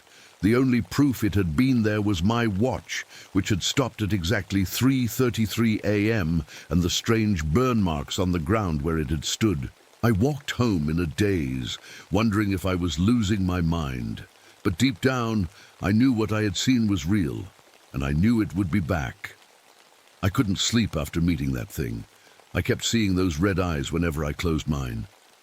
By morning, I was tired and jumpy, but I had to go to work. As I walked my usual route, something strange happened. I saw myself, another me, walking about 50 feet ahead. This other David was wearing the same uniform, but he took a different path than I usually do. Then another David appeared, taking yet another route. Soon, there were 5 or 6 of me, all walking different ways. I closed my eyes tight and counted to 10. When I opened them, the other versions of me were gone. But I knew what I'd seen. Somehow, I was seeing different timelines, different choices I could make. My eyes started to hurt that afternoon. When I looked in the mirror in the station bathroom, I saw something that made my heart stop. A thin, clear film was forming over my eyes, like the membrane some animals have. When I blinked, it slid across my eye, then disappeared. I splashed cold water on my face and tried to stay calm. Whatever was happening to me was getting worse. That evening, I found Tommy waiting at my cabin. "How did you know where I live?" I asked him. "The angels told me," he said simply. "They've been watching your family for a long time." "My family?" I felt a chill run down my spine. Tommy nodded. "They said your great-great-grandfather could see them too." And his father before him. They picked people from the same families. I invited Tommy inside and made him hot chocolate. It felt good to have company, even if it was just a kid. "Tommy, what do the angels want?" I asked as we sat at my small kitchen table. He stared into his mug. "They want to stop bad things from happening, but..." He looked up at me, his eyes suddenly looking much older than his years. "There's something they don't tell you." "What's that?" "When you stop something bad from happening here, it happens somewhere else instead, sometimes worse." My hands started to shake. "How do you know that?" "My grandpa figured it out. He kept a journal. When he stopped a fire in Point Pleasant, a bigger one happened in Cincinnati. When he prevented a boat from sinking in the river, a ferry sank in Mississippi with more people on it. I felt sick. All those disasters I'd prevented, had I just moved them somewhere else? "There's more," Tommy said quietly. "The angels aren't really angels. They're more like time travelers. They can see all times at once, past, present, future. It's all the same to them. Why do they need us then? Why not stop disasters themselves? They can't change things directly. They need humans to do it. That's why they find people like you and me, people who can see what they show us." I sat there trying to process what Tommy was telling me. "So what do they get out of it? Why do they care if disasters happen?" Tommy looked out the window at the darkening sky. "Grandpa thought they feed on it somehow. Not on the disasters, but on the changes in time. Like they eat the difference between what was supposed to happen and what did happen." That night after Tommy went home, the creature came back. This time, I was ready. "You've been lying to me," I said as soon as it appeared outside my cabin. It tilted its head. "We have shown you only truth. You didn't tell me that when I prevent a disaster here, it happens somewhere else." The creature's wings shifted, creating that strange humming sound. "Balance must be maintained. Time demands payment. So I'm not saving lives at all. I'm just choosing who dies. You are choosing to save those you care about. Is that not what all humans do?" I felt anger rising in me. "And what do you get from all this? What are you really?" The creature moved closer. The air around it seemed to ripple and bend. "We are the Watchers, the guardians of time. We feed on change, on possibility, on choices." Suddenly, my mind was filled with images, visions of disasters throughout history, of creatures like this one hovering nearby, watching. "We have existed since the beginning," it continued in my head. "We will exist until the end, and we have chosen you, David McKenna, to be our prophet." "Why me?" I asked, my voice barely a whisper. "Your bloodline has always been sensitive to time. Your ancestor saw us during the Great Flood. Your grandfather saw us during the Great War. And now you see us." It reached out one long, thin arm and touched my forehead. Instantly, my mind was filled with visions, hundreds, thousands of disasters, buildings collapsing, planes crashing, fires spreading, floods rising. "This is what will happen in the next 10 years, it said. "You can prevent them all." "At what cost?" I managed to ask through the pain of all those visions. "You will become like us, a guardian of time. You will see all moments at once. You will exist outside of linear time." "And if I refuse?" The creature's red eyes seemed to glow brighter. "Then you will watch as each disaster happens, knowing you could have prevented it. The weight of all those deaths will be your burden to bear." It lowered its arm, and the visions stopped. I fell to my knees, gasping. "Consider our offer," it said. "We will return for your answer." Then it was gone, leaving me alone with the terrible truth of what I had learned. The next morning, I called in sick. I needed time to think, but instead of staying home, I drove to the county library. I had to know more about my family history. The librarian helped me find old newspapers and town records. I spent hours searching until I found what I was looking for. a story from 1887 about my great-great-grandfather, William McKenna. The article called him the Prophet of Point Pleasant because he had warned people about a mine collapse the day before it happened. There were other stories too. My grandfather had predicted a train derailment in 1943. My father, who died when I was young, had been studied by scientists because he could see things that hadn't happened yet. As I was about to leave, the librarian handed me a sealed envelope. "A man left this for you years ago," she said. "He said you'd come asking questions someday." Inside was a key and a note with an address of a storage unit in town. I drove there right away. The storage unit was small and dusty. Inside was a single metal filing cabinet. The key from the envelope opened it. What I found inside made my blood run cold. Military documents, classified reports, photos of men and women with strange eyes like mine were starting to become. And worst of all, pictures of creatures like the one I'd seen, captured or killed by the government. One report was titled Project Prophet. It described how the military had been tracking my family and others like us for generations. They called us sensitives, people who could see the creatures and their visions of the future.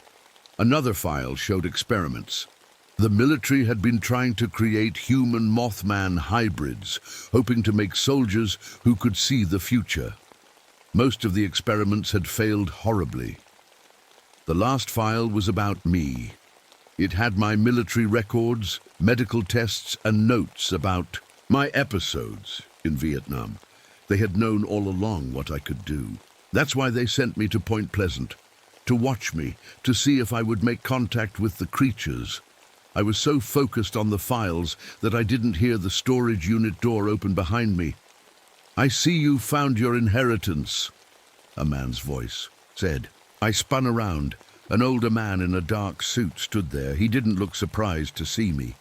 "Who are you?" I asked. "Colonel James Harper. I worked with your father." He stepped inside and closed the door. "I've been waiting for you to start asking questions. Did you leave that key at the library?" He nodded. "You needed to know the truth before you make your choice."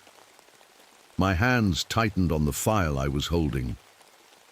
"You know about the creatures. We call them temporal entities. They exist outside normal time. And yes, we've known about them for decades." He took a seat on an old chair in the corner. "Your family has been connected to them longer than most. The files say you were experimenting on people." He didn't deny it. "We were trying to understand the connection, why some people can see them and others can't, why they choose certain bloodlines. And did you understand it?" "Not entirely, but we know they feed on temporal energy, the energy created when potential futures collapse into a single reality." He leaned forward. "When you prevent a disaster, you create a burst of that energy. That's what they want from you." I thought about what Tommy had said. "And the disasters just happen somewhere else instead." Harper nodded. "The universe demands balance. If a train doesn't derail here, it will derail somewhere else. If a building doesn't collapse now, it will collapse later. You can't cheat fate. You can only redirect it." "What about my family, my wife and daughter?" Harper's face softened. "I was wondering when you'd ask about them." He pulled out another file from his jacket. "Your daughter, Sarah, didn't die in that car accident." My heart stopped. "What?" "The entities took her. Children are more adaptable to their influence. Your wife died, yes, but Sarah..." He handed me the file. Inside were photos taken with special cameras. They showed a small winged figure hovering near my cabin on multiple nights. The shape was too small to be the creature I'd seen, but it had the same glowing eyes. "That's not possible," I whispered. "The entities exist in a place where time works differently. For them, Sarah could be both a child and something else." Harper stood up. "They're offering you a choice, aren't they? To become their prophet?" I nodded, unable to speak. "They showed me a timeline where I could be with Sarah and Ellen again," I finally said. "Where we could be together." It's a trick, Harper said. Not entirely a lie, but not the truth either. They can create pocket dimensions, little bubbles, of reality where things can be different. But it's not real life, it's more like a dream they maintain. Why are you telling me all this? Because you need to know what you're really choosing. He headed for the door.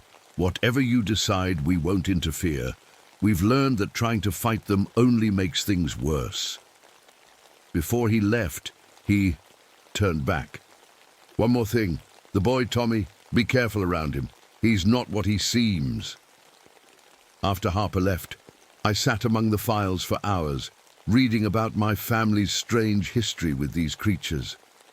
Generation after generation of McKennas, all chosen to be prophets, all ending up changed, different, no longer fully human. And somewhere out there was my daughter, or something wearing her shape, waiting for me to join her.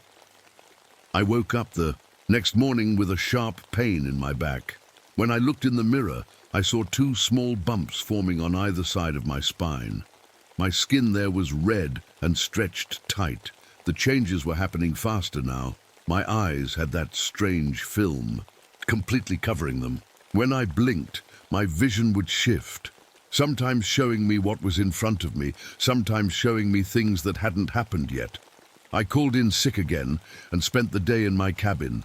Around noon, someone knocked on my door. It was Tommy. "You don't look good," he said when I let him in. "I don't feel good either," I admitted. "Tommy, Colonel Harper told me to be careful around you. He said you're not what you seem." Tommy sat down at my kitchen table and sighed. "He's right. I'm not just a kid." He looked up at me with those brown eyes that suddenly seemed ancient. "I'm a test." "A test? What do you mean?" "The angels, the entities, they send me to talk to people they choose, to see if they're ready. I'm part human, part something else." I should have been shocked, but somehow I wasn't. "How old are you, really?" "This body is 10 years old, but I've been doing this for a long time." He tilted his head, studying me. "You're changing already, faster than most." I touched my back, where the bumps were growing. "What's happening to me?" "You're becoming like them, a prophet, someone who can see all times at once." He got up and walked to my window, looking out at the forest. "It hurts at first, but they say it gets better." "They say? You haven't gone through it yourself?" He shook his head. "I'm different. I was born this way. I don't have to change." The rest of that day passed in a blur of pain and strange visions. Tommy stayed with me, bringing me water when the fever hit, talking to me when the visions got too intense. In those visions, I saw beautiful things, worlds where no one suffered, where I used my powers to prevent every disaster before it happened. I saw myself with wings and glowing eyes, flying above the earth, watching over everyone. I also saw my daughter, Sarah. She was both a little girl and something else. At the same time, a small version of the entities with tiny wings and glowing eyes. She was calling for me to join her. "It's not real," I kept telling myself. "It's not real." "It could be," Tommy said, somehow hearing my thoughts. "If you say yes." The next morning I could barely get out of bed. The bumps on my back had grown larger, pushing against my skin painfully. My vision kept slipping between now and other times. I'd see my cabin as it was, then as it had been years ago, then as it might be years in the future. "What day is it?" I asked Tommy, who was still there. "It's been the same day for a while now," he said. "November 15th, 1975. You've been living it over and over." I struggled to understand. "What do you mean?" "Time around you is stuck in a loop. The entities did it to give you time to decide. You've been in this loop for almost 6 months, though it feels like just a few days to you."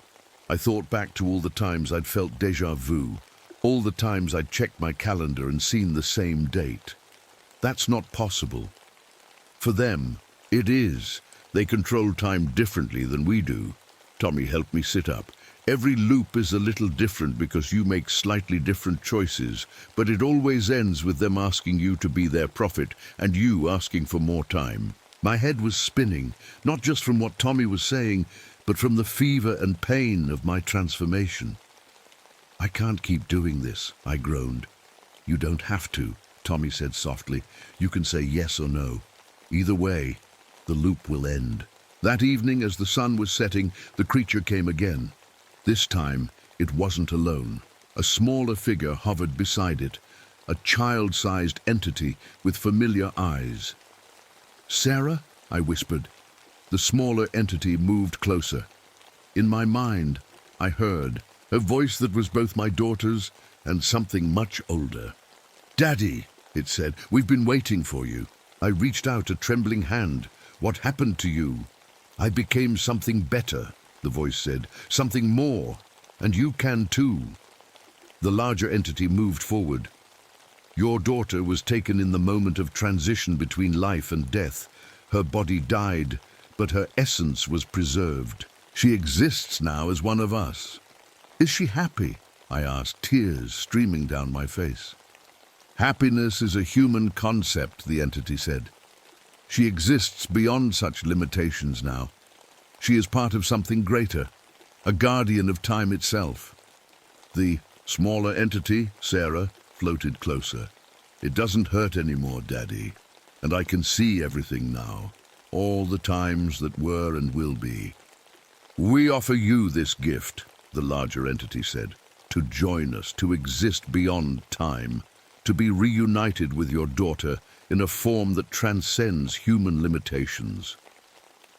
I looked at Tommy, who stood silently watching. "Is this what you want for me?" He shrugged. "What I want doesn't matter. This is your choice." The pain in my back was getting worse. I could feel something pushing against my skin, trying to break free. My vision was almost completely overtaken by the strange membrane now, showing me glimpses of multiple timelines, all at once. "If I say yes," I asked the entity, "what happens to the world? To time?" "You will help us maintain the balance," it said. "You will witness disasters and guide others to prevent them. You will feed on the energy of changed timelines, as we do." "And if I say no?" The entity's wings shifted. "The changes happening to your body will not reverse. You will exist between human and prophet, able to see disasters, but unable to fully navigate time. You will witness suffering, but lack the power to truly change it." I looked at my daughter, or what had once been my daughter. I looked at Tommy, who watched me with those ancient eyes in a child's face, and I looked at the entity, waiting for my answer. The choice was impossible, but I knew I couldn't keep living the same day over and over again. The moment stretched like a rubber band about to snap. In front of me stood the entity and the thing that used to be my daughter. Behind me was Tommy, watching silently. And all around us, time itself seemed to be holding its breath. "I need to know one thing first," I said, fighting through the pain. "The Silver Bridge. I've seen it collapse in my visions. Is that going to happen?" The entity's red eyes glowed brighter. "Yes, 3 weeks from now, 46 humans will die when the bridge falls." "And I can stop it?" "Yes, but those deaths will happen elsewhere instead." I closed my eyes, thinking of all those people crossing the bridge every day. My neighbors, people I knew. What if I only saved some of them, not all? The entity tilted its head. An interesting compromise. The timeline would still change, creating energy for us to feed on, but the balance would be closer, and those deaths wouldn't all be transferred somewhere else. Some would, not all. The universe requires balance, but small changes can be absorbed. I thought about what that meant. I could save some lives without condemning others. Not everyone, but some. It wasn't perfect, but it was something. Suddenly, a new pain shot through my back. The skin split open with a wet tearing sound. I screamed as something pushed its way out, 2 small, wing-like growths covered in blood. "Your transformation is accelerating," the entity said. "You must choose now." The smaller entity, Sarah, moved closer. "Come with us, Daddy. We can be together again." Her voice in my head was so much like my little girl's that it broke my heart. But I knew it wasn't really her. Not completely. "If I say yes," I gasped through the pain, "what happens to me? To who I am now?" "You will remember being human," the entity said, "but you will become more. Your consciousness will expand beyond linear time. You will exist in all moments simultaneously." "Will I still be me? Will I still care about people?" "That depends on you. Some prophets retain their humanity. Others transcend it." I looked at Tommy. "Is this really a test? Am I passing or failing right now?" For the first time, Tommy looked uncertain. "I don't know. I've never seen anyone ask these kinds of questions before." The pain was getting worse. I could feel my bones shifting, making room for the wings that were growing from my back. My vision was completely taken over by the membrane now, showing me countless possible futures all at once. In one future, I saw myself as one of them, a magnificent winged creature with glowing eyes, watching over the world from outside of time. In another, I was trapped between human and prophet, forever in pain, forever alone. But there was a third future, one I hadn't noticed before. In this future, I was still changed, still different, but I was using my abilities to help people in a new way. "There's another option, isn't there?" I asked suddenly. "I don't have to be either fully human or fully like you. I can be something. In between." The entity's wings shifted nervously. "Such an existence would be painful, unstable. But possible? Yes, possible." I looked at the thing that had been my daughter. "Sarah, if you're still in there somewhere, what would you want me to do?" The small entity hovered silently for a moment. Then, in a voice that sounded more like my daughter than before, it said, "I want you to help people, Daddy, like you always did." That was when I knew what I had to do. "I won't be your prophet," I told the entity. "Not the way you want. But I won't fight you either." "Explain," the entity demanded. "I'll use these abilities to help people. I'll try to save lives where I can. But I won't just redirect disasters. I'll look for ways to minimize them, to save some without condemning others." The entity's red eyes narrowed. "This is not what we offered." "It's what I'm choosing," I said firmly. "Take it or leave it." For a long moment, the entity was silent. Then it said, "Your proposal is unprecedented, but not without merit. You would still create temporal energy for us to feed on, though less than we hoped." "Is it enough?" I asked. The entity looked at Tommy, who nodded slightly. "It is acceptable," the entity finally said. "But be warned, the path you choose will be neither fully human nor fully prophet. You will exist between worlds, between times. It will not be easy." "Life never is," I said. The entity raised one long arm and touched my forehead. Instantly, a surge of energy flowed through me. My back exploded in pain as the wings grew larger, spreading out behind me. My vision shifted, expanded, showing me not just this moment, but moments before and after it. I could see timelines branching out in all directions. I could see disasters waiting to happen and small actions that could prevent them, or at least reduce their impact. I fell to my knees, overwhelmed by the rush of information. When I looked up, I saw that I was changing, my body becoming something new, something between human and entity. My skin had a faint glow to it. My wings were smaller than the entity's, but definitely there, translucent and humming with energy. And when I caught my reflection in the window, I saw that my eyes were glowing a soft amber color, not the harsh red of the entity's. "What am I?" I whispered. "You are the first of a new kind," the entity said. "Neither human nor temporal guardian. Something in between." I looked at Tommy, who was staring at me with wide eyes. "Is this what you were testing for? To see If someone would choose a different path. Tommy smiled, a real smile, not the ancient knowing look he usually had. I didn't know it was possible. None of us did. The entity that had been Sarah floated closer. "Daddy," she said, her voice sounding more like my daughter than ever before. I reached out and, to my surprise, was able to touch her. She felt solid, real. "I'm still here," I told her. "Different, but still here." "We both are," she said. The larger entity watched us curiously. This outcome was unexpected. "We will observe with interest." And with that, both entities vanished, though I could still feel Sarah's presence nearby, watching. Tommy walked up to me, looking at my new form with wonder. "What will you do now?" I looked down at my hands, which now had a faint glow to them. I could feel the power in them, the ability to see time, to navigate it in ways humans couldn't. "First, I'm going to save some people on that bridge," I said. "Not all. I understand now that I can't save everyone without consequences, but some." Tommy nodded.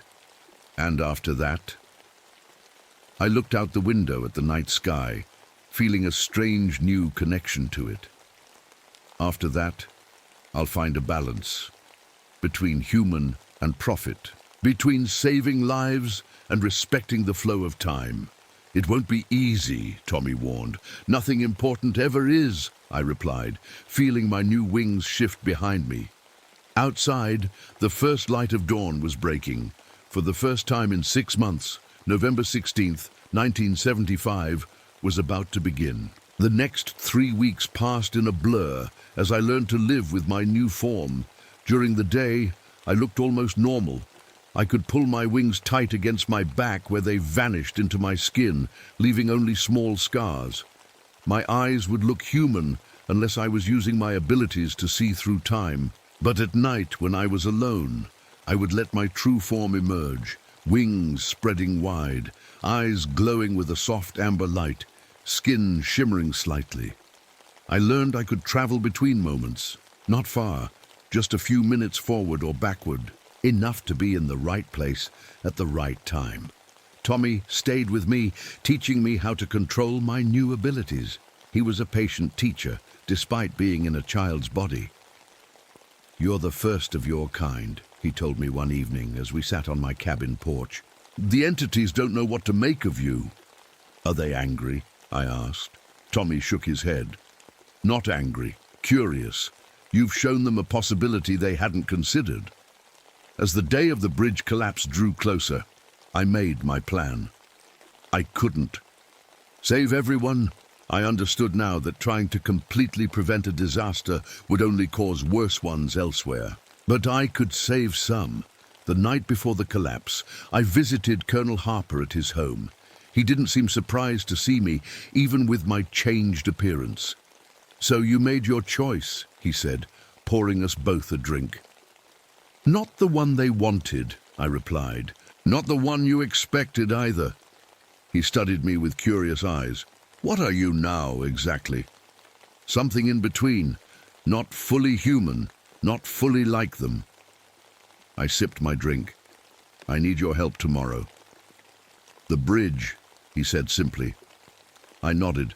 "I can't stop it from happening, but I can save some people."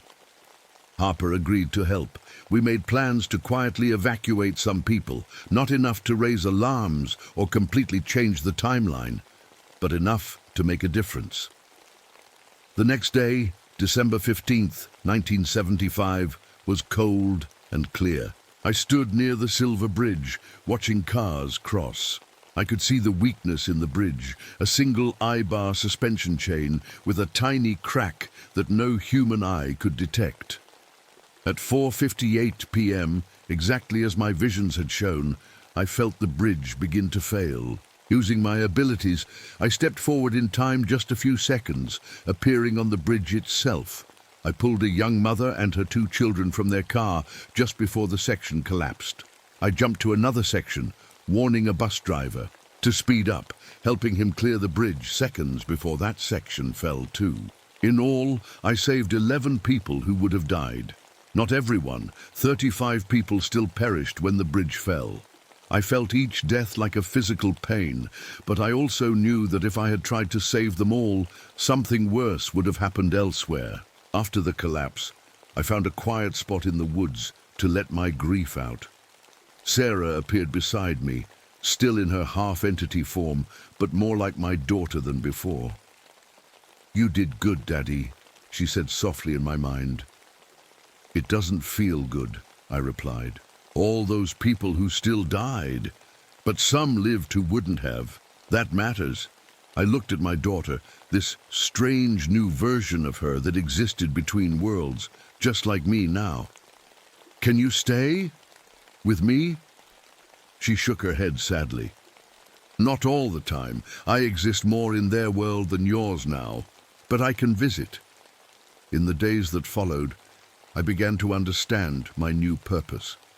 I wasn't just a passive witness to disasters anymore, nor was I a tool for the entities to feed on. I was something new, a guardian who could see the flow of time and make small, careful changes to save lives without disrupting the balance. Tommy stayed with me for a while longer, helping me master my abilities. One day, I asked him the question that had been bothering me. "Who are you really, Tommy? Are you human at all?" He smiled, that ancient smile in a child's face. "I'm many things. I've been testing potential prophets for a very long time. But this body, this mind, they're real. I'm partly the boy named Tommy Fisher, who was born in Point Pleasant. And I'm partly something much older. Will you stay? Keep testing others." He nodded. "It's what I do, what I've always done." He looked at me curiously. "But you're different from the others. You chose a third path. That makes you interesting." Uti. On his last night with me, Tommy revealed one final truth. "You know, the entities, they're not evil," he said as we watched the stars. "They're more like nature, like a forest fire that destroys but also makes way for new growth. Is that why they feed on disasters, on changes in time? They're part of how the universe works," Tommy explained. "Without them, time would become brittle, fragile, too many fixed points, too little possibility. So they create change by showing us disasters and letting us choose whether to prevent them." "Exactly. But you found a balance, not preventing disasters completely, but reducing them. It creates less energy for them to feed on, but it's cleaner somehow, more stable." The next morning, Tommy was gone. In his place was a note that simply said, "Watch for the next prophet. They'll need your guidance." Over the years that followed, I continued my work. I lived between worlds, sometimes walking among humans as one of them, sometimes flying over the world in my true form. I watched disasters unfold and made small, careful interventions to save those I could without disrupting the balance. I existed outside normal time, experiencing all moments at once. I could step into 1975 and see my younger self starting his patrol, then step into 1985 and prevent a small plane crash, then visit 1995 to watch a child being born who would one day become important. Sarah visited me often. As the years passed for me, she began to look older too, growing as she might have if she'd lived a normal life. The entities allowed this, fascinated by our continued connection. Colonel Harper and I stayed in touch until his death in 1992. Before he died, he entrusted me with all the government's files on the entities and prophets like me. I kept them safe, knowing that someday others would need to understand what I had learned. Sometimes, in quiet moments, I would wonder if I had made the right choice. Being neither fully human nor fully prophet was lonely. I existed between worlds, never fully belonging to either. But then, I would remember the lives I'd saved. Not just at the bridge, but in countless small disasters over the years. Lives that would have been lost if I had chosen differently. In 2010, I felt a familiar presence, The same feeling I had when I first encountered the entities all those years ago. I was drawn to a hospital in Columbus, Ohio, where a child had just been born. A special child. As I stood invisibly beside the crib, I saw the infant open her eyes. They briefly flashed with a familiar amber glow, the same color as mine. Sarah appeared beside me, now appearing as a young woman. "The next prophet," she said softly. I nodded. "I'll watch over her, guide her when the time comes." "Like Tommy did for you," Sarah said. "Better, I hope," I replied with a small smile. As I looked down at the sleeping baby, I felt something I hadn't felt in a long time. Hope. This child would face the same choice I had someday. She would have to decide whether to become a tool for the entities, to reject them entirely, or to find her own path as I had. And I would be there to help her understand the burden and the gift of being a prophet. Outside the hospital window, the stars shone brightly in the night sky. Somewhere among them, the entities watched and waited. Not good, not evil, just part of the universe's strange balance. I spread my wings, invisible to human eyes, and rose into the night. There was work to do, lives to save, a balance to maintain. The prophet's burden was heavy, but I had learned to carry it. And somewhere out there, the next prophet was just beginning her journey.